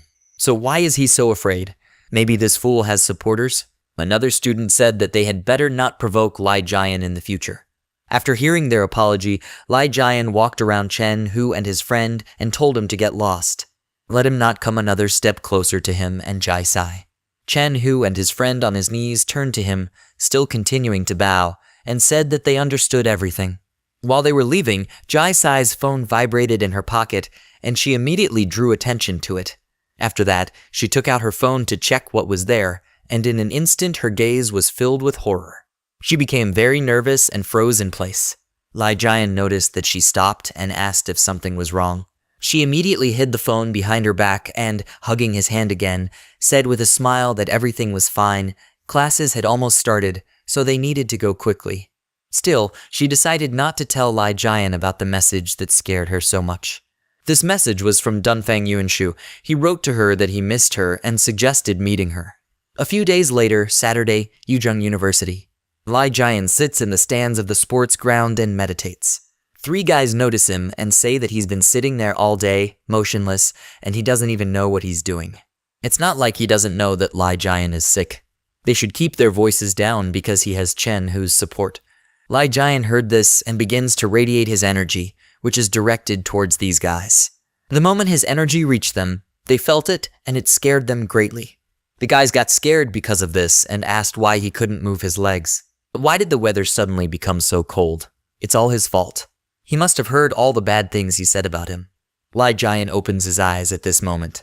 He sees these guys kneeling and shaking because of his energy and thinks that they are a group of mediocre, superpowered people who couldn't even bear the sigh he unintentionally took. He raised his hand and the energy that came from him began to disappear. As soon as he did this, the 3 guys immediately fell to the ground. They asked what just happened. They were saved, but it was scary. They simultaneously turned and looked at Lai Jian with horror in their eyes. He continues to sit in the stands and, without showing any emotion, silently looks at them. The guys run away from him and say that they were wrong and ask for forgiveness for this. They need to get out of here now. Lai Jian looks at his hand and thinks that he has reached the 7th level of Kai refining. The spiritual energy in this world is contaminated, and this is the limit for achieving this degree of cultivation. To break through the foundation, he needs a treasure land rich in spiritual energy, and he is not sure that Old Man Gu will be able to find it. He received a call on his phone and answered the call from Aunt Liu Ran. She apologizes and says that Jai Chengshin just came to their house and took Jai Sai. Lai Jian was surprised when he heard this and asks where did they go. At the same time, in a luxurious multi-story building, Jai Chengshin tells his good daughter that she should follow him. Jai Sai gets angry when he hugs her and says that this is the last time she will help him. After this, they will no longer have a father-daughter relationship. Jai Chengshin says she shouldn't be so heartless. Jai Sai pushes his hand away and says that he should let go of it. He says that her dad is true to his word and will never interfere in their lives in the future. They have come to the right place, and he says that they must go there. They enter the room in which some guy was. A guy with a glass of wine in his hand tells Jai Sai that they haven't seen each other for a long time. Lai Jian came to the same building, but he was stopped at the entrance, and the doorman apologized and said that today their hotel is temporarily closed to the public. He looks at the man who does not allow him to enter and asks, "Where is Jai Sai now?" The doorman thinks about this name and wonders if it could be the girl that Master Dongfang called. This person should not be allowed to bother the young master. He says he doesn't know what he's talking about. But their hotel, Drew, cannot be broken into just by asking. He must leave here as quickly as possible. The doorman put out his hand, blocking the passage, and Lai Jian says that he should step aside. The doorman motions to other people in uniform and says that he will have to do it the hard way. Someone needs to get this ungrateful creature out of here. Many armed guys have surrounded Lai Jian and are about to attack him at the same time. They cannot break through the barrier surrounding it and ask what it is. Is this really a defensive superpower? Lai Jian looks at these people who tried to attack him. He releases strong energy around him and pushes all these people in different directions. The doorman was very frightened and sitting on the ground asked what he was going to do. Today, the Dongfang family booked a room in their hotel. If he dares to enter, then he will have to pay for it. Lai Jian looks at him menacingly and asks where Jai Sai is. Chen Zio comes out of the hotel and asks what are they doing to cause such a commotion. If they disturb their distinguished guests, they will be in big trouble. The doorman turns to him and tells the owner of the hall that this is the man who is causing problems at the entrance. Ren Wukong was very surprised when he recognized Lai Jian. An unsuspecting Chen Zio approached him and pointed his fingers at him and asked where this wild guy came from. He dared to cause trouble in his home. Someone should throw it into a pond and feed it to the snakes. Ren Wukong approached the head of the hall and said that this was Lai Jian. Chen Zio repeated the name he said, trying to remember it. When he remembered this, his face immediately changed and he dropped his cigar in surprise. He smiles anxiously and says that it turns out that this is brother Lai Jian. He was short-sighted and did not recognize him just now. He really hopes that he will forgive him. Why did he have the audacity to come to their hotel, Drew, today? Lai Jian asks if he knows where Jai Sai is now. Chen Zio repeats the name he said again, trying to remember it. Ren Wukong stands next to him and asks if the young lady invited by Master Dongfang turns out to be someone familiar with him. Chen Zio became embarrassed when he thought about this, and a bead of sweat ran down his face. He motions for him to come in and says that Lady Jai Sai and the others are in the penthouse. Someone should go and take him there. The porters bowed to him and agreed to this. Ren Wukong tells the hall master that if he lets him in, then Master Dongfang will not leave them alone. Chen Zio asks what he should even do in such a situation. If they don't let him in, how can the Gu family let them go? He should go and inform them about this, and at least they can get this favor from the Gu family. Ren Wukong bowed to him and agreed with the hall master. At the same time, Jai Chengshin sits on the sofa and is about to drink from a mug on the table in front of him. He drinks and thinks that he did not expect that everything would go so easily. From now on, good times are coming for their Jai family. Jai Sai shouldn't blame her father because everyone is chasing fame and fortune. In order to make this business deal with the Dongfang family, he had to sacrifice her. However, this is not necessarily a bad thing. After all, marrying into the Dongfang family is the great dream of many girls.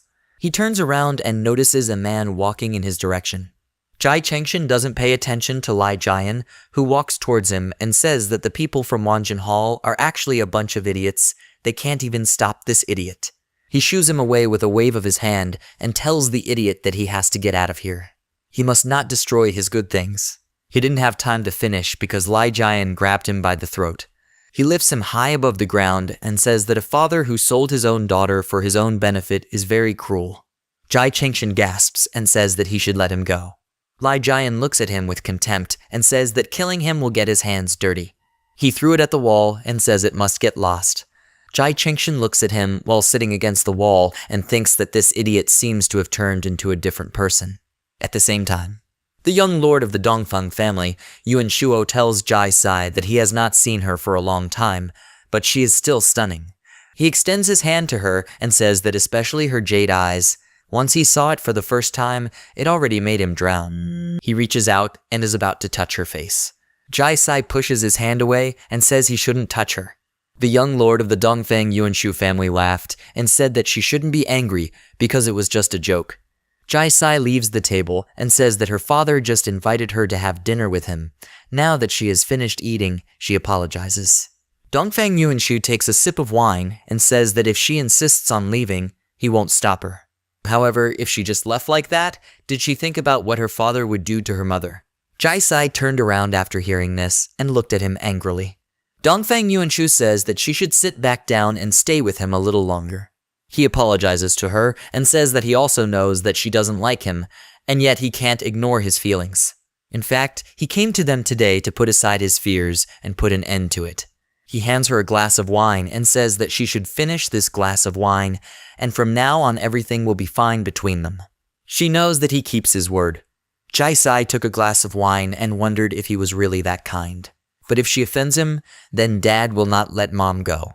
Dongfang Yuanshu looks at her and thinks that the wine is infused with an intoxicating substance that he bought on the black market for a lot of money, and whoever drinks it will fall in love with the person standing in front of him with all his heart. She must drink it and belong to him. Suddenly, someone bursts into the room and destroys the door into small pieces with a loud sound. They were both surprised when they noticed this and turned to the door. Dongfang Yuanshu asks, "Who is this person? How dare he ruin this young master's good deeds?" Lai Jian enters their room through the door he destroyed. He walks towards them with an angry expression and says that he came here to take Jai-sai home. She runs up to him and says that she is glad that he is here. Dongfang Yuanshu looks at Lai Jian, who looks at him and wonders, is this the same idiot? He gets up from the table, concentrating his energy in his hand, and says that a simple idiot wants to destroy his business. He raises his hand, from which icy energy emanates. He is about to attack with his hand, releasing his energy, and says that he is asking for death. Jai-sai is very worried about what he is going to do and wants to say something to Lai Jian. He stands in front of her, protecting her with his hand, and says that she need not be afraid. Strong energy begins to emanate from his body, and he says that he should not overestimate his own capabilities. He releases a strong energy that pushes back Dongfang Yuanshu violently. He continues to fly after this attack and coughs up blood due to the damage he received. He hit his back very hard against the wall and wonders what's going on. Why is this idiot so strong? He looks in horror at Lai Jian, who continues to control the energy in his hand with a menacing look. He raises his hand with which he emits energy and says that if he insults his family, then he should be taught a lesson. He uses the Taoist palm technique, and after this there is a very strong explosion of energy. Someone was able to stop this attack with a shield. It was the Dongfang family bodyguard, level 9 ability user, Kulai Kong. He used the skill of working beyond metals. He turns and tells the master that the strength of this gentleman cannot be underestimated. He must hide in a safe place and leave it to his subordinates. Dongfang Yuanshu says that it is difficult to understand the hatred in his heart until he dies. He must kill him. He may consider that he is already dead. Kulai Kong looked at his master silently for a while. He turns to his opponent and agrees with the master. Lai Jian looks at him and wonders, is this a Kai refining peak or a metal peak? Kulai Kong says that he will give him a chance to learn 2 tricks. He is powerful, but at the same time arrogant. Anyone who harms the young master will not have a good end, so he must kill him. Having said this, he created a weapon in his hand. He begins to shoot from this weapon, destroying things in this room. He continues to shoot, creating another weapon with his other hand, but Lai Jian manages to deflect these shots. A frightened Dongfang Yuanshu runs away and says that he should not hurt him. Lai Jian dodges many shots and thinks that it is a very interesting ability to collect his true essence in the body to appear again. He got within striking distance of Kulai Kong and thinks that after all, this is just a poor imitation of cultivation methods. Lai Jian punches his body very hard and pushes him back. Kulai Kong quickly gathered himself after this blow and created a blade from his hand and was about to strike back.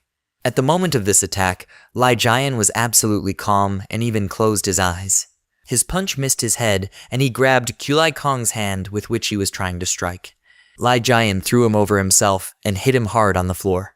Kulai Kong turns his head in his direction and opens his mouth and is about to shoot at him. A weapon came out of his mouth, with which he fired several shots into the head of his opponent. However, what he saw after these shots shocked him. Lai Jian looks at him and holds all the bullets between his fingers. Kulai Kong was very surprised by this and thinks that even the superpower-enhanced bullets were blocked by him. Maybe he has a superpower of speed. Lai Jian raised his leg very high, about to strike very hard. He finished this blow and punched through the floor with it, sending Kublai Kang to the floor below. He was able to protect himself by creating armor using his ability, and crawling out from under the rubble. He thinks that this is impossible. It couldn't be that someone with a speed-type superpower could have such powerful strength. Lai Jian jumped towards him, kicking him, but he managed to jump to the side and dodge this attack. Kublai Kang created a weapon from his hands, and when he takes the shot, he thinks that maybe he has both strength and speed abilities. Is he the owner of an extremely rare combined superpower? Lai Jian very quickly walked around him and ended up behind him, which greatly surprised him. He kicks and throws Kublai Kang into the wall with great force. With the help of his energy, he created a magic circle with the sign of the dragon, directing it towards him. With the help of this magic circle, he released a very strong stream of energy, which made its way to the street through the walls of the hotel. Chen Zio heard the explosion and covered his head with his hand. He turns towards the explosion and wonders what these little ancestors are doing there. He shouldn't let anything happen to anyone. At that time, Kublai Kang punches the ground and blood flows down his arm from the wound. He looks at his opponent and asks what kind of superpower he has. Lai Jian asks, did he say superpower? He accepts everything as it comes. The difference in strength between them is too great to lose someone's life. He wants to fight him for this guy with a human face and an animal heart. Kublai Kang took out a test tube with some substance and said that if he is assigned any task, he will obey the instructions of the Dongfeng family. This is the principle he always followed in his life. He injects this drug into his neck and says that no matter what happens today, he must complete the task. It uses an N-type superpower enhancer. This can enhance the user's superpower for a short time, but will shorten their lifespan. After using this drug, veins began to bulge all over his body, his eyes turned red, and he began to scream loudly. Lai Jian notices that something strange is happening to him and continues to watch him. Kublai Kang releases strong dark energy around his body and screams loudly. Lai Jian looks at him and thinks that there is a power in his body that is growing rapidly, like spiritual power, but there is a slight difference with spiritual power. Kublai Kang looks at him with a distraught look, and the veins on his face are very swollen. He shoots the weapon he made from his hands and says he should try it. He waves his hands to direct the beams, but Lai Jian creates a sphere that blocks this attack. His barrier cracks, and he thinks that this is really much stronger than the attacks he dealt before. He snaps his fingers, releasing dark red energy, and says that it's almost time to take stock. He released Cerberus, who immediately attacked his opponent. Kublai Kang was surprised. This is what he is thinking. Did he summon a monster? Is this one of his superpowers? What abilities does he have? He creates several grenades from his hand and looks at the monster in front of him. A very strong explosion occurs, which throws Cerberus away. Kublai Kang creates several weapons from his stomach and says that he must die for him. He fires a huge number of shots from the weapon he just created. Dark energy begins to ooze from all three heads of Cerberus. He releases all this strong energy which hits Kublai Kang, and it makes him scream in pain. With the last of his strength, he stands on his feet and says that this is not the end. Lai Jian, standing behind him, concentrates energy in his hand and says that it is almost over. Feeling the power of the sword is one of them. Saying go, he releases a sword made of energy that hits Kublai Kang's head.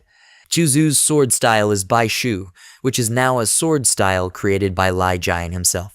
It has 6 styles: leaving, walking, enlightenment, emptiness, returning, and feeling. The purpose of this sword is to cut 6 objects. Once it appeared, it was considered one of the strongest swords in the cultivation world. This first intention of the sword can kill someone. It can also cut off the heart. After this attack, Kublai Kang fell to the ground with a loud sound.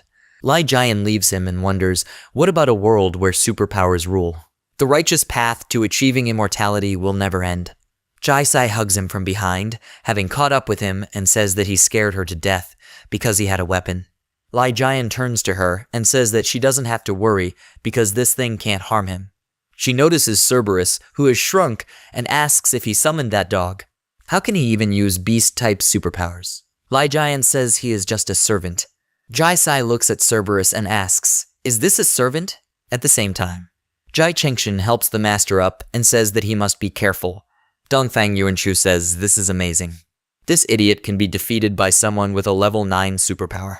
He gets very angry and says that in his entire life, no one dared to be so arrogant in front of his family. At this moment, Lai Jian and Jai Sai were surrounded by several armed men. Dongfang Yuanshu asks if he really thinks he can leave here alive. Gu Wen asks who would dare to touch the benefactor of his family. Dongfang Yuanshu was very surprised when he heard this voice and realized who was talking to him. Gu Wen asks if he doesn't value his family in his eyes. Dongfang Yuanshu says that it turns out it was Lord Gu. That's right, he forgot that there is a family of his in Jingcheng City that can keep up with his Dongfang family. He wonders why the head of the Gu family, who never shows up just like that, was here. His dad invited him so many times, but he never accepted the invitation. He hasn't visited the Superpowers Chamber of Commerce in years, so why is he here? Jai Chengshin was very surprised when he noticed him and asked, "Is this Gu Wen?" He thinks that it is no wonder that this idiot can be so arrogant. It turns out that he has the support of the Gu family. Gu Wen says that it was all because of the old man's negligence that these blind freaks insulted Lord Lai. The two of them weren't hurt, right? Lai Jian says he is fine, but Jai Sai was shocked. Gu Wen says he feels sorry for her. He would like to ask Miss Jai to rest for a while. This old man will definitely give them an explanation. Lai Jian leaves with her and says that in any case, today for his sake, he will spare his life.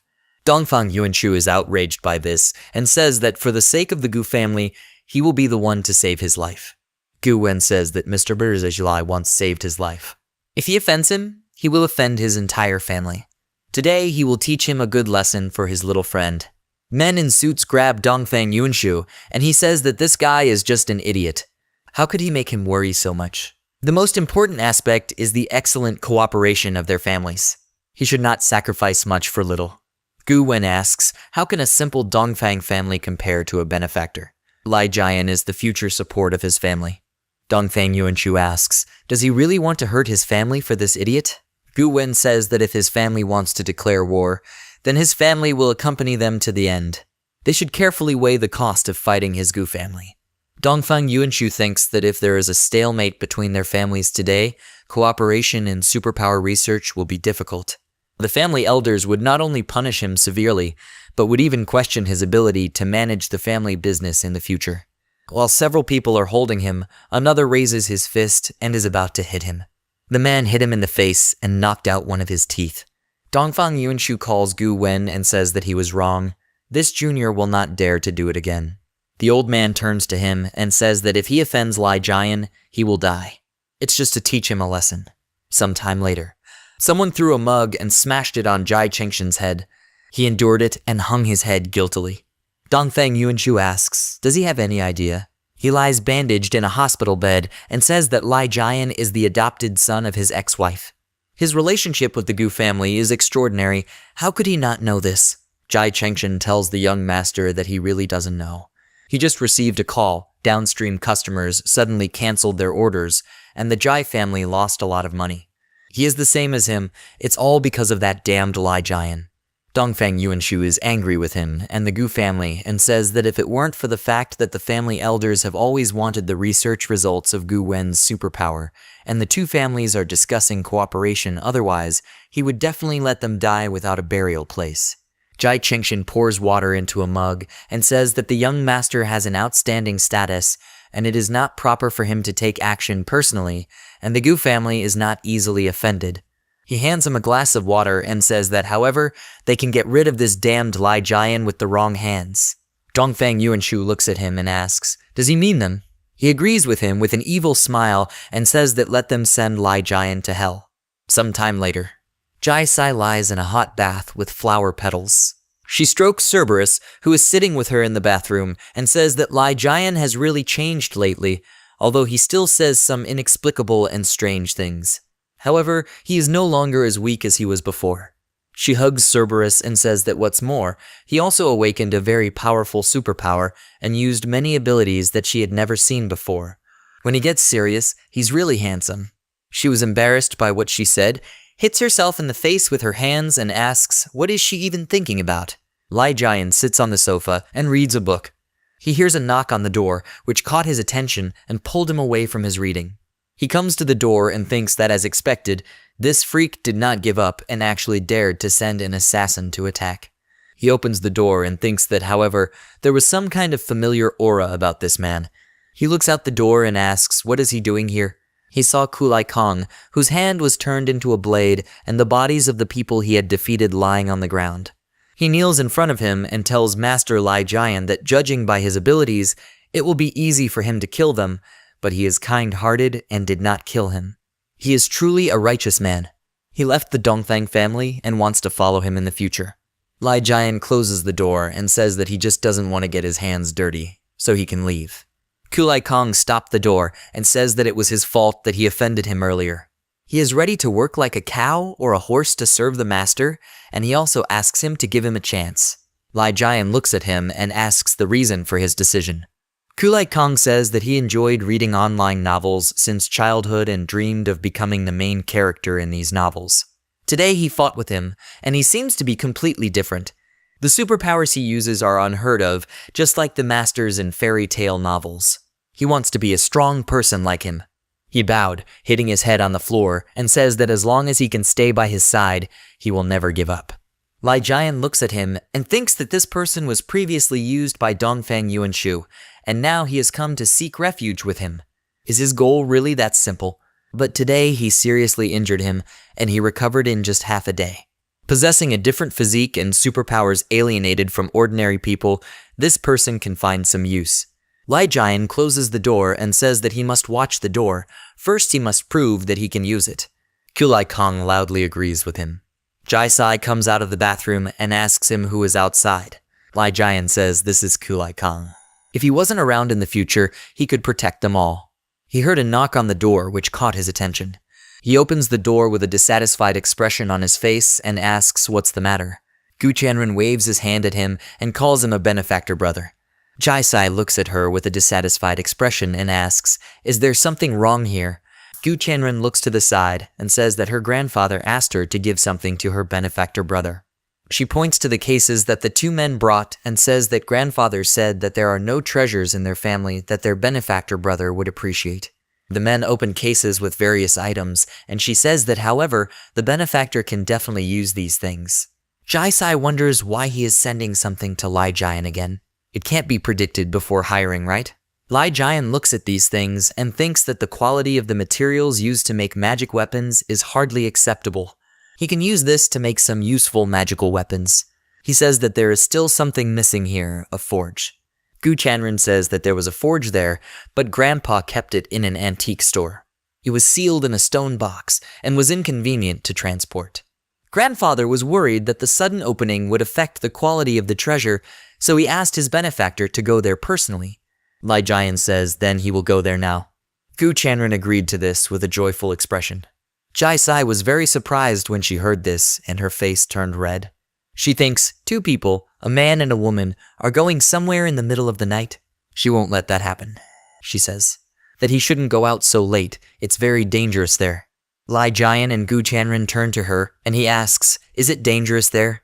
Jai Sai is embarrassed after what she said and looks at them. She is embarrassed and silently waits for a reaction from them. Lai Jian wonders, is she worried about what happened during the day? He says that then he will go there tomorrow morning. Gu Chanren agrees with the benefactor and says that then they will see each other tomorrow morning. Lai Jian closes the door and says she doesn't need to worry. He took her by the shoulders and says that from now on, he will not allow anyone to hurt her. Jai Sai is embarrassed by his actions and says that she is not worried about others hurting her. She worries about others kidnapping him. Lai Jian doesn't understand what she meant and asks, is she afraid that he will be kidnapped? Jai Sai turned away from him and got angry and called him a fool. The next day, peerless shop owner Zhang Ming tells Miss Gu that he is glad she is here. Welcome. And who is it? Gu Chanren thinks that she is so happy because she was able to meet her benefactor. She raised her hand to Lai Jian and calling his name says that this is the benefactor of her family. Zhang Ming says it turns out it's Master Lai. He's sorry. Two distinguished guests must have come to the store to pick up the antiques kept by Gu Wen, right? They must go with him. They came to the right place, and he says that this treasure has not been touched since it arrived in their store, and it is well preserved. Master Lai can feel free to check it out. Lai Jian says that this is a low-quality, defective product. They can throw it away. Zhang Ming is very surprised by this and asks, can they just throw it away? This is the treasure of this store. Lai Jian noticed something and looked to the side. He notices streams of dark energy emanating from one of the items in the store. He walks towards this energy. Gu Chanren runs after him and tells his benefactor brother that he must wait for her. Jiang Ming runs after him and tells Master Lai that he can't just go there. Lai Jian doesn't listen to them and heads towards the source emitting the energy that caught his attention. He stopped at the source of energy and turning to them asked what was inside. Jiang Ming is very surprised by this and tells Master Lai that they can look at something else. What is inside is inviolable. It really is sacrosanct. He spent a ton of money before he asked people to seal it. If this is made public, the problems will be big. Lai Jian releases his energy and removes the blockage that was preventing passage. He walks towards the source of energy and thinks that the closer he comes to this door, the more abundant the spiritual energy becomes. There must be something here for him. Jiang Ming asks Miss what level of superpower does Master Lai have? Gu Tianren asks, probably capable. Manipulator. It doesn't seem like that's the case, she doesn't know. Jiang Ming asks, so she has no idea. She says that, however, the benefactor is very powerful. Lai Jian continues to walk towards the door behind which the energy source is hidden. The man hiding on the ceiling looks at him and thinks he has found his target. Lai Jian opens the door with a loud creak and looks at what is hiding in this room. He sees an empty room, in the middle of which there is a large cauldron, around which a magic circle has been drawn. He thinks it is a good quality ghost forge. It's not bad. Jiang Ming tries to stop him and calls him master. Lai Jian doesn't listen to him, releases his energy, and orders him to break. He directed his energy to the forge and removed the magic circle. Suddenly, the eyes painted on this forge began to radiate energy. The forge releases a large amount of strong and dark energy. Lai Jian put his hand in front of him and asked, has he finally woken up, right? Gu Tianren covers himself with his hands from the strong flow of energy that this forge emits. Jiang Ming covered his head with his hands and repeated that it was all over. The forge begins to change and laugh loudly. A huge demon burst out of this forge and says that he is hungry. Gu Tianren was surprised to see this and says that this is a living forge. This is the first time she has seen something like this. Her benefactor must deal with this. The demon is about to grab Lai Jian, opening his mouth wide and saying that he wants his brain. This demon makes a very loud roar and releases strong dark energy. Jiang Ming continues to cover his head with his hands and says that it got out, it's over. The demon quickly approaches him and tells him that he must let him eat his brain. Lai Jian stops this demon by channeling his energy through his hand. However, he was pushed hard and slid to the end of the room. He looks at this demon and says that he is so uncontrollable that he seems to need to teach him a lesson. The demon runs towards him and loudly screams about his brain. Lai Jian calmly stands in front of this monster and releasing his energy says that he is using the Lingyu sword technique, the second style. Bai Hua's breath catches. He quickly ran his fingers and released his energy. With this energy attack, he was able to cut through this demon, which greatly surprised him. The demon has greatly decreased in size and is trying to say something, but cannot. Lai Jian approaches this demon and says that he can be used by him or die. Sometime later, when the demon disappeared, Gu Tianren asks his benefactor, has this problem been solved? Jiang Ming runs towards him and tells the master that he really scared him to death. Lai Jian noticed something strange when he turned back. He waves his fingers, channeling his energy, and asks how long is he going to hide. He broke several boards with his energy, and the man who was watching him fell from the ceiling. The man was very scared because of this and asks his boss to forgive him. Lai Jian approaches him and asks who sent him. The man asks the boss to calm down and says that he will explain everything in fact. He uses the lower level skill Super Spider Silk and says that he can go down and ask the King of Hell about it. He wrapped a few threads around Lai Jian's neck, but he doesn't pay attention to it. Gu Tianren is worried about this and calls for Brother Virtue. The man tells this idiot that if he is still so relaxed in front of his enemy, he will cut off his head and come back for his reward. He pulled the strings and thinks it's strange. He can't cut it. Its web thread is stronger than steel wire, isn't it? Lai Jian untangles the threads that grabbed him and says that he wants to see what he can do. He released the demon he had just received, but in a normal state. A monster stabs a man with his hand, and he wonders what this is all about. He tries to use his threads to escape, but cannot do anything and is engulfed by the dark energy of the monster.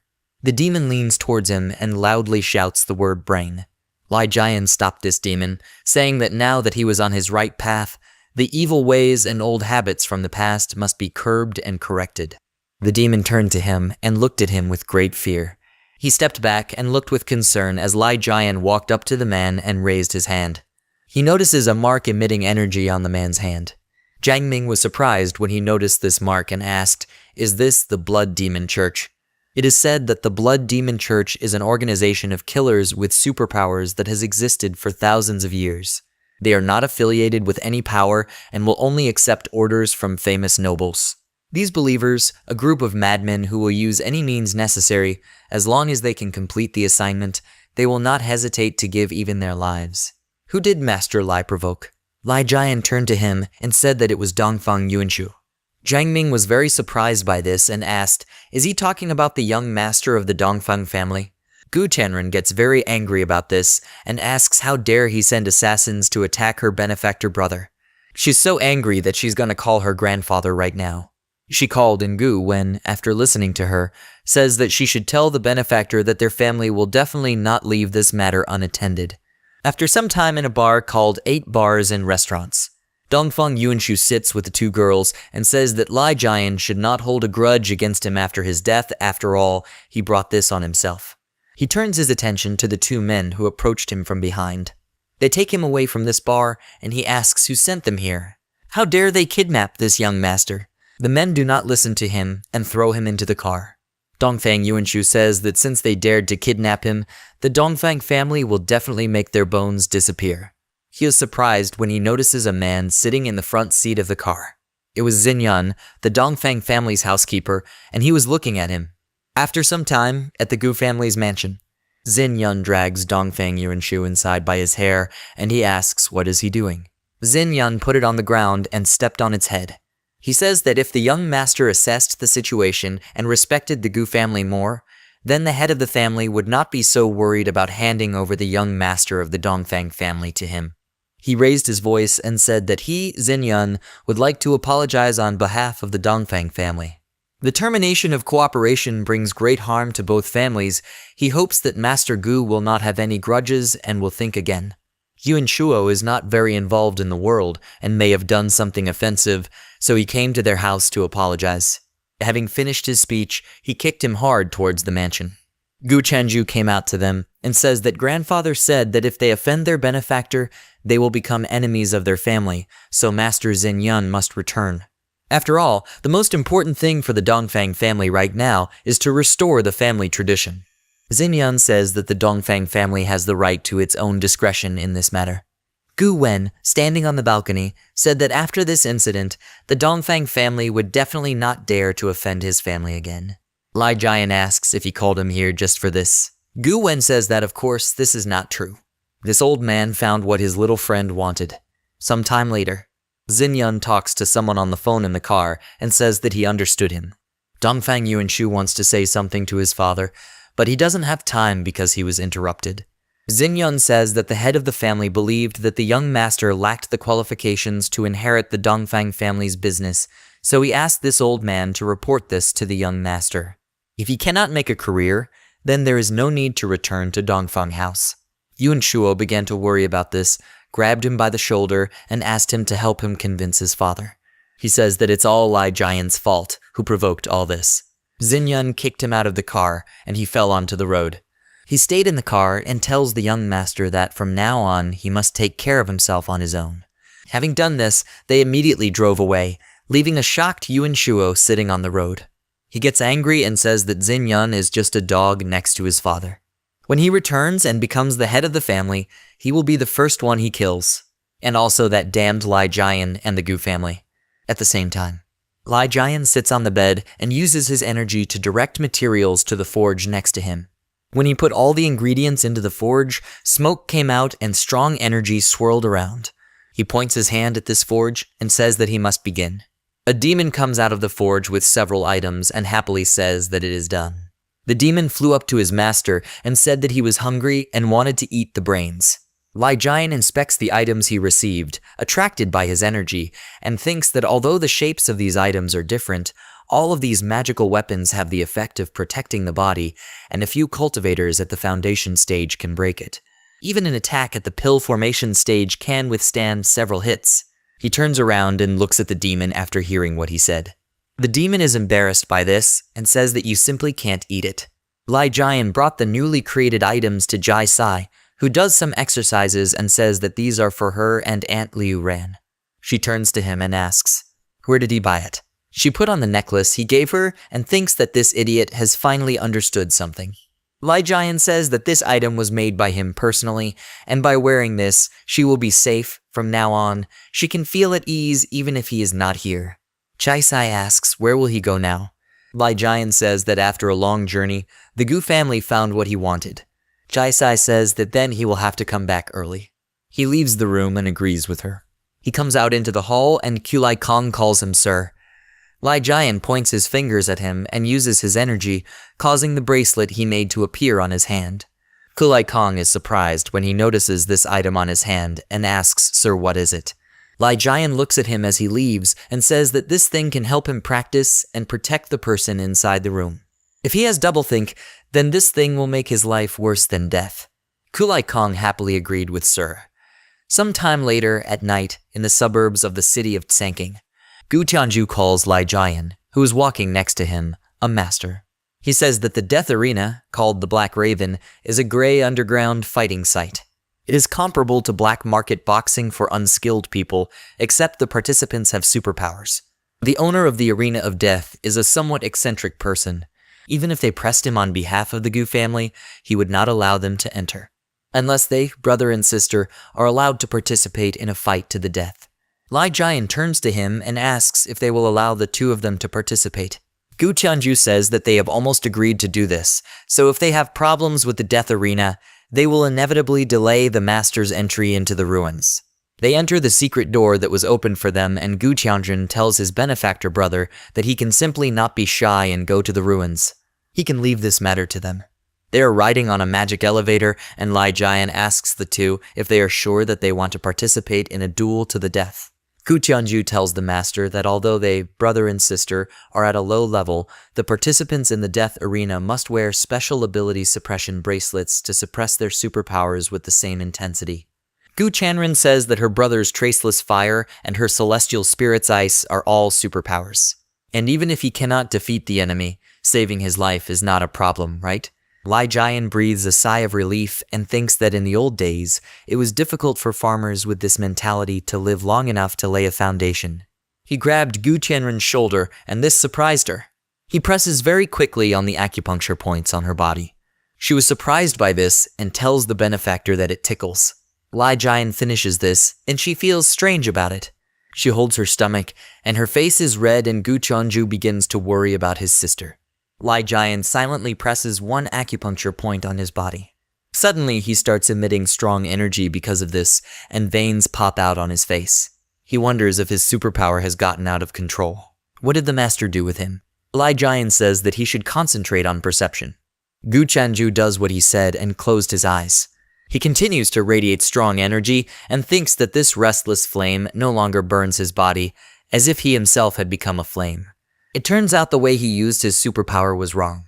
Realizing this, he released even more powerful energy, and his jacket and shirt flew into pieces.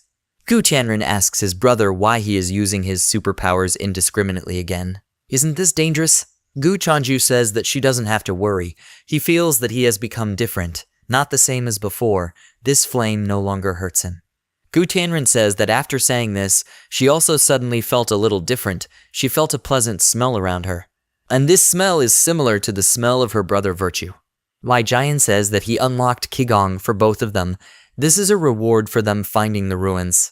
They both bowed to him and said that they were grateful to him, their benefactor brother. They are grateful to him for his guidance. They will definitely become masters in the future and will not hesitate to go through thick and thin for him. The three of them enter the Black Raven Death Urn. At this point, people say that if he loses one more game, then he will no longer have any chance to save his daughter.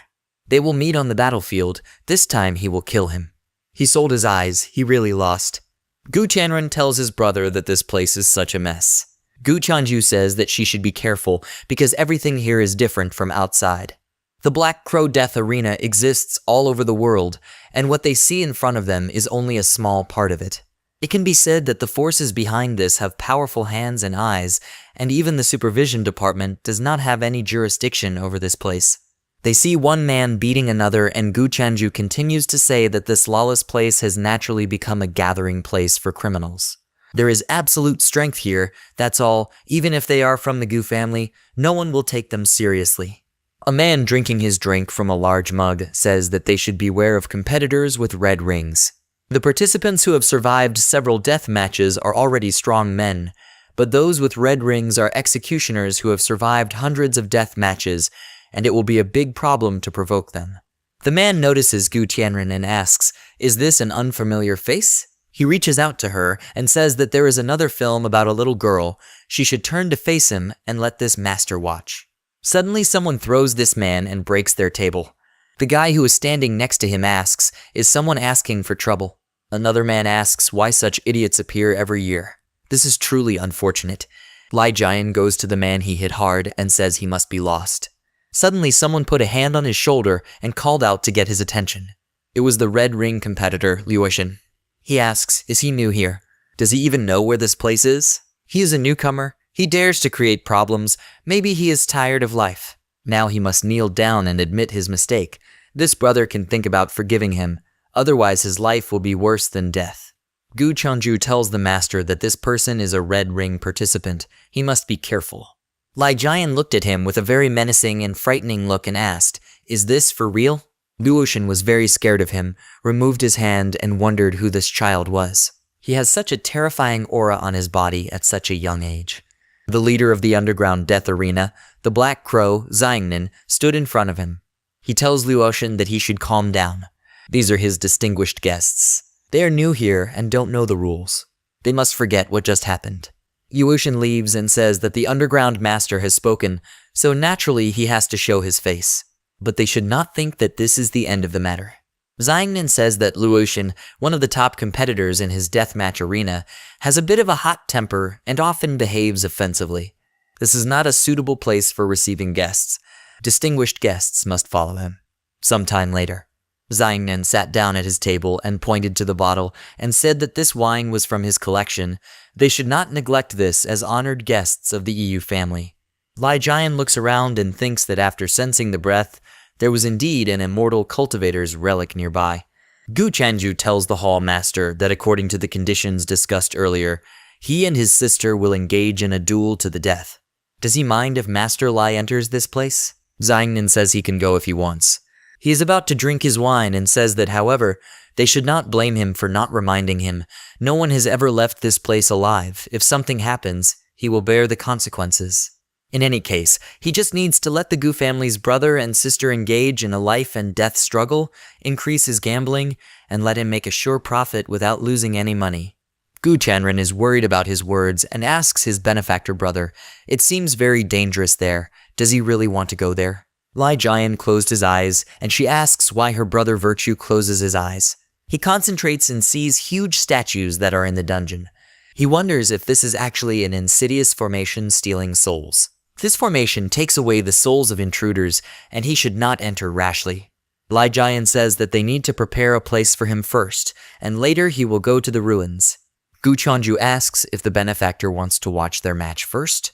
He and Gu Chanren wonder if the master wants to check their results after receiving recommendations. It turns out their benefactor cares about them very much. They both tell Master Benefactor that they will definitely perform well. Lai Jian thinks that first, he needs to unravel the formation outside the ruins. After some time in the death arena, people sitting in the stands look at the fight with joyful expressions on their faces and shout loudly.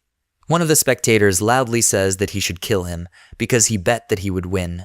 Lai Jian sits in the front row and thinks that in the old days, it was not uncommon for immortal cultivators to fight to the death, and the people in this realm actually enjoyed watching this scene. What a nice breakup. Although the insidious soul-stealing formation takes the souls of intruders, this formation is flawed and has no effect on the remnant souls.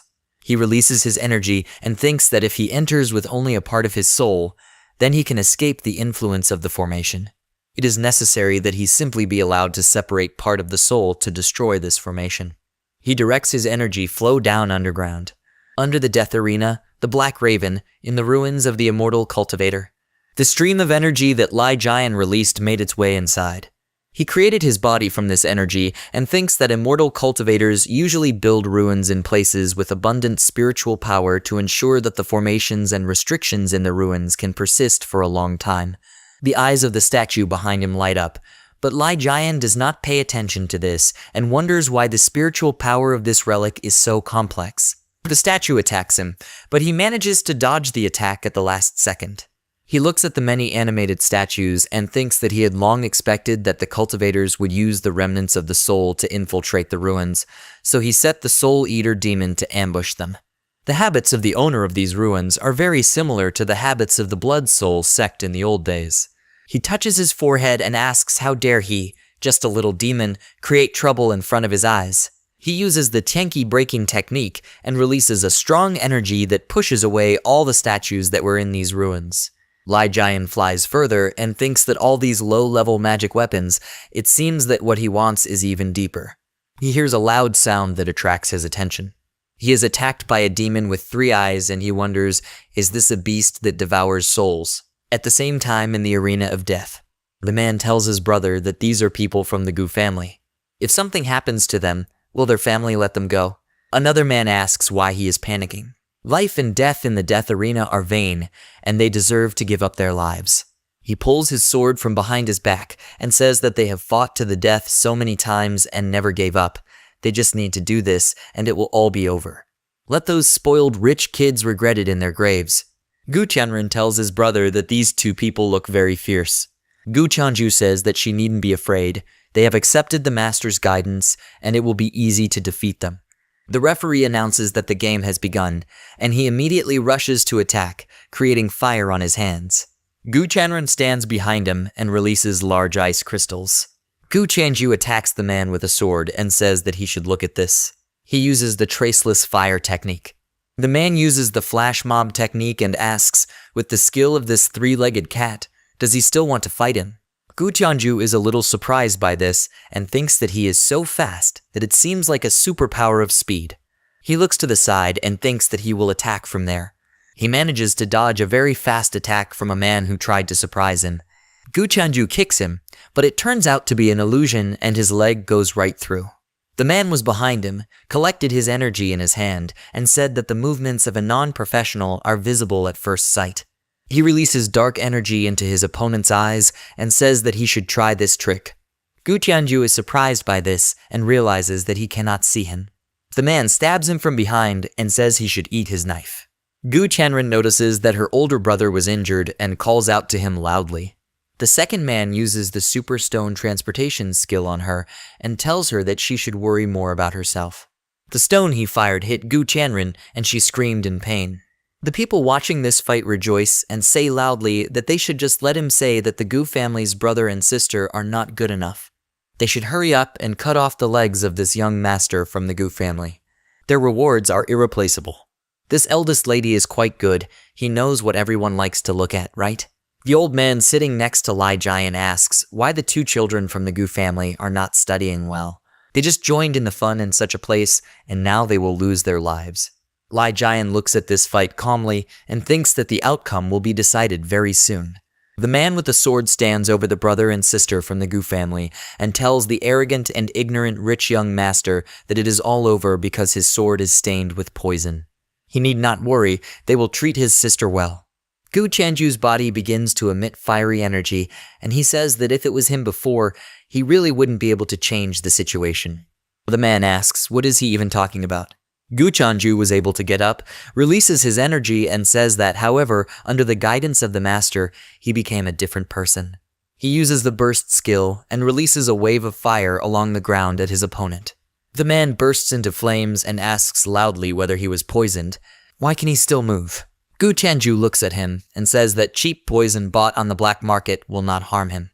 He thinks that his traceless fire is now not harming him, and it can also remove the toxins that are entering his body. He is grateful to the master for his kindness. The man managing the stones turns to the burning man and calls out to his older brother. Because he was distracted, he did not notice that he was encased in ice. The man looks at Gu Qianren, who has shackled him in ice, and asks what's going on. Why can't she run out of superpowers in her body? She creates a sword from ice and thinks that this delicious smell constantly replenishes her body's superpowers. The brothers who fought against them look at them as they are about to attack them and say that they must stop. They admit defeat. The brother and sister from the Gu family emerged victorious in this battle. The referee announces this, and all the spectators except Lai Jian were shocked by this outcome of the fight. Viewers say he has lost everything. These two guys named Mo are real trash. When did the rich kids on Earth become so powerful? Seeing brother and sister Gu's high odds, he placed a bet and, to his surprise, won. Now he can pay off all his debts. The brother and sister from the Gu family approached Lai Jian, and she asked the benefactor brother, how did they perform just now? He closed his eyes and says there is nothing positive to say. Gu Qianju apologizes to the master for letting him down. Lai Jian looks at them and says that, however, it was not unbearable. If they work hard to improve themselves in the future, then they can still make a difference. Rejoicing at this, they agree and say that they will work hard in the future. Xiangnan approaches them and tells Miss Gu and Master Gu that he congratulates them both for winning this battle. The two's performance in the death duel just now was particularly amazing. Their control over superpowers was so perfect that he even had a desire to play. Gu Qianju tells this master that he shouldn't bother with polite words. Now it's time for them to go to that place. Xiangnan says he needn't worry. He will definitely fulfill his promise. However, now the Red Ring member wanted to test Master Lai, so this whole thing might have to be put on hold. Gu Qianju got angry and tells this master that they kept their promise and took part in a duel to the death.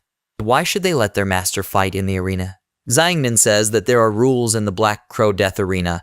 The opponent marked with a red ring must accept the challenge, otherwise he will be banned from entering the Black Crow Death Arena for life. If he breaks the rule, he won't be able to explain it to his superiors, so he would like to ask Master Lai for a small favor. Lai Jian stands up and says there is no problem. Gu Qianju is outraged by this and wants to object, but stops. Lai Jian says that opportunities are rare and how much they can realize depends entirely on their fate. Gu Qianju bows to him and says that they will carefully watch his battle and learn from it. Gu Qianren also bows and tells his benefactor that he should continue. Sometime later, someone says that after putting on the bracelet, you need to go through the door for testing. Lai Jian does as he was told and walks through the door. He looks at the bracelet on his hand and thinks that the magic weapon used to suppress cultivation has really weak internal magic. The employee of this arena looks at the monitor and says that something is strange. This child's strength is clearly much greater than someone with powers, but he is not a manipulator, and they cannot detect any superpowers. What is he anyway? No matter what, this child will not be able to survive this battle to the death. The screen says that this is Lai Jian, a level 9 ability user. The man says that his opponent is a blood demon after all. He can feel free to enter. Lai Jian does so and goes to the gate leading to the arena. The referee asks the dear spectators, are they excited? The show has just begun.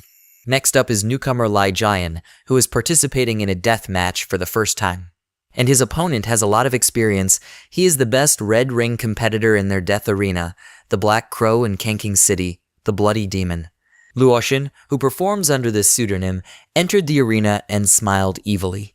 The spectators loudly say that this master must quickly kill this ungrateful little man. They all count on him. The crowds of people watching this battle loudly chant his name. Luoshin releases the blood from his hand and tells this guy that they have met again. He told him that this is not the end. The referee announces the start of the game, and he immediately releases a wave of his blood at his opponent and says that he would like to see how much power he has to be so unbridled. Lai Jian uses a barrier around himself to protect himself from the wave of blood and thinks that the internal spiritual power flowing into the blood will cause an explosion. If it weren't limited by the bracelet, it could instantly break through the innate Dao body's defenses. Luoshin thinks about it, so he has defensive type abilities. He releases another wave of blood and says loudly that he wants to see how long he can block it. Lai Jian calmly walks towards him, taking each of his attacks with his barrier. He stomps his foot, throwing rocks into the air, and says that he is using the Lingyu sword technique, second style. He controls several large stones into the air and uses the Bihua Yuyuan breathing technique. He launches these stones and was able to injure Luoshin's hand. He was surprised by this and wondered, can he control stones? This guy actually has a lot of superpowers. It's pretty impressive. He releases a wave of blood in front of him to stop the rocks that fly towards him. He is very surprised when he notices Lai Jian, who attacked him from the side and is about to strike with a sword. His blow was so strong that he pushed Luoshan away and broke that stone sword. Flying across the entire arena, he crashed into the wall with a loud crash. The spectators who support him tell the master that he must stand up. He woke up. Why was he knocked down by this newcomer? He should kill him faster. Luoshan tells this boy that he must admit that he underestimated him before. He concentrates his power in his hands, causing many cracks to appear on the ground. He picks up a large stone slab and says that he should try this trick. He throws it at Lai Jian, who stands calmly, protecting himself with a barrier. He is surprised when he notices that spikes made from the blood of his opponent are emerging from the cracks in the stone. The stone breaks and many bloody spikes fly in different directions, causing damage to the barrier. Lai Jian removed his barrier, leaving a small cut on his face and saying that it was not bad. He thinks that discovering a method of penetrating the body's natural defenses in a short period of time deserves praise as a minor superpower. Luoshan asks if he doubts his ability to become a competitive Red Ring player with this level of skill. He is the invincible king in this arena, the bloody demon. He can use the blood he has shed. Lai Jian notices that the blood from his wound is starting to rise up. Unexpectedly, this blood flowing out of the wound explodes violently next to him. Brother and sister Gu are frightened by what happened and call their brother a virtue and a master. The audience laughs and says that Master Xiangnan is still amazing. This game is really exciting. This child's brain was probably blown to pieces. A death match is a death match. That's what makes it interesting. Gu Qianju grabbed his head and said that it's all over. Something happened to the master. If only he had known before, he would not have led the master to the arena of death. How can he explain this to his grandfather now? Gu Chenren tells his brother that he doesn't have to worry, their benefactor will be fine. Luoshan, with a serious face, wonders why there was no announcement about the end of the game on the broadcast. Lai Jian walks towards him with ruined clothes and says that he is much stronger than he thought. Luoshan was very surprised when he saw him and says that this is impossible. How could he survive? Lai Jian says that if it had been anyone else, he would probably have died from his attack. It's a pity that it was he who turned out to be his opponent. Luoshan thinks that there is even more blood on his face. It seems that he will not survive this time. He clenches his fist and says he will try again. He does not have time to do anything because small objects fall into his acupuncture points, and this greatly surprises him. Luoshan tries to move, but he can't, and he wonders what's going on. The superpower in his body can no longer be used. Lai Jian wipes his face and says that the time has come. He channels his energy with his fingers and uses Juzu. Using this technique, he releases a strong stream of energy that pierces Luoshan and throws him back. He flew back several meters and fell to the ground, his pupils disappearing. The audience was shocked by what happened and asked what just happened. Why did Master Luoshan suddenly lose consciousness? The referee says that the outcome has been decided and the winner of this battle to the death is Lai Jian. At this time, he walks away from his defeated opponent and thinks that he has regained a little of the feeling that he is fighting to the death with another cultivator. He leaves the arena and thinks that now it's time to go to the ruins. The upset spectators say that Master Luoshan really lost. He is sure that it's all about him. Who is this guy called Lai Jian? Another rising star appeared in the arena of death, Black Raven. They should keep an eye on the announcements for more exciting developments in the future. A suspicious guy hiding his face takes off his glasses and says that the day of Lai Jian's death has come. Sometime later, Gu's brother and sister tell the benefactor that she was terrified just now. They were both very scared. Fortunately, he is safe. But her benefactor brother is really very formidable. Even a red-faced person can't defeat him. A master deserves to be a master, and in such a situation, if it were him, then most likely he would die. Lai Jian puts on new clothes and says that in the future they will be able to do this too. Gu Chanju says that he will definitely work hard. His sister asks, is it true? Lai Jian thinks that Luoshan is really skillful. His natural Taoist body's defenses had improved greatly after sparring with him. Xiangnan approaches them and tells Master Lai that he is indeed a god. How did he manage to defeat the strongest fighter of the Red Ring in this arena of death? He admires him. Gu Qianju asks the arena master, this time he will refrain from making more excuses, okay? Xiangnan says that of course this will not happen. He points to a patterned wall next to him and says that he will lead them to this place. He removed part of the wall, and looking at the stairs, he says that this place is located below here. After he showed this passage, they all went down the stairs together. Xiangnan apologizes for being so blunt and asks what is the reason they want to visit this place. Gu Chanju says that the master intends to visit this place for personal reasons, so the Death Arena leader should refrain from asking further questions. Xiangnan says that he is not exaggerating when he says that everyone who goes there will die. His little girl Xiang Ying accidentally got in there earlier and fell into a deep sleep similar to a vegetative state. He spent a lot of money to hire countless super doctors, but there was no result. Master Lai has such abilities that he can definitely make a name for himself in the Black Crow Death Arena. If something happens, he will deeply regret it. Lai Jian says his daughter is no longer a problem. Xiangnan was surprised by this and asks why he said this. Suddenly, at the same moment, his phone starts ringing. He answered the call, and someone says that Miss just woke up. Xiangnan was very surprised by this and asked, "Did she wake up? Is Xiang Yang okay?" He looks at him and wonders how he knew. Could it be that he was the one who saved his daughter? Lai Jian says that he already knows where the ruins are, so he doesn't need him to show him the way. He can go and see his daughter. Xiangnan says that he will take his leave now. Once they complete their tasks, he will show them his appreciation and treat them well. Gu Tianren asks how did their benefactor know that his daughter was safe? Could it be that he went to save her? When did it happen? Gu Qianju says that the master has enormous magical power and has his own methods. Sometime later, Lu Wuxian came to his senses and, tearing out the Roman 4 attached to his arm, said that it was all because of this Lai Jian. He actually lost to him. The doctor is worried about this and tells the master that he cannot move because his wound has not yet healed. A suspicious man who was on the podium comes into his room and says that it seems they have a common enemy. He takes off his mask and cap and Dongfang Yuanshu asks if he wants to take revenge with him.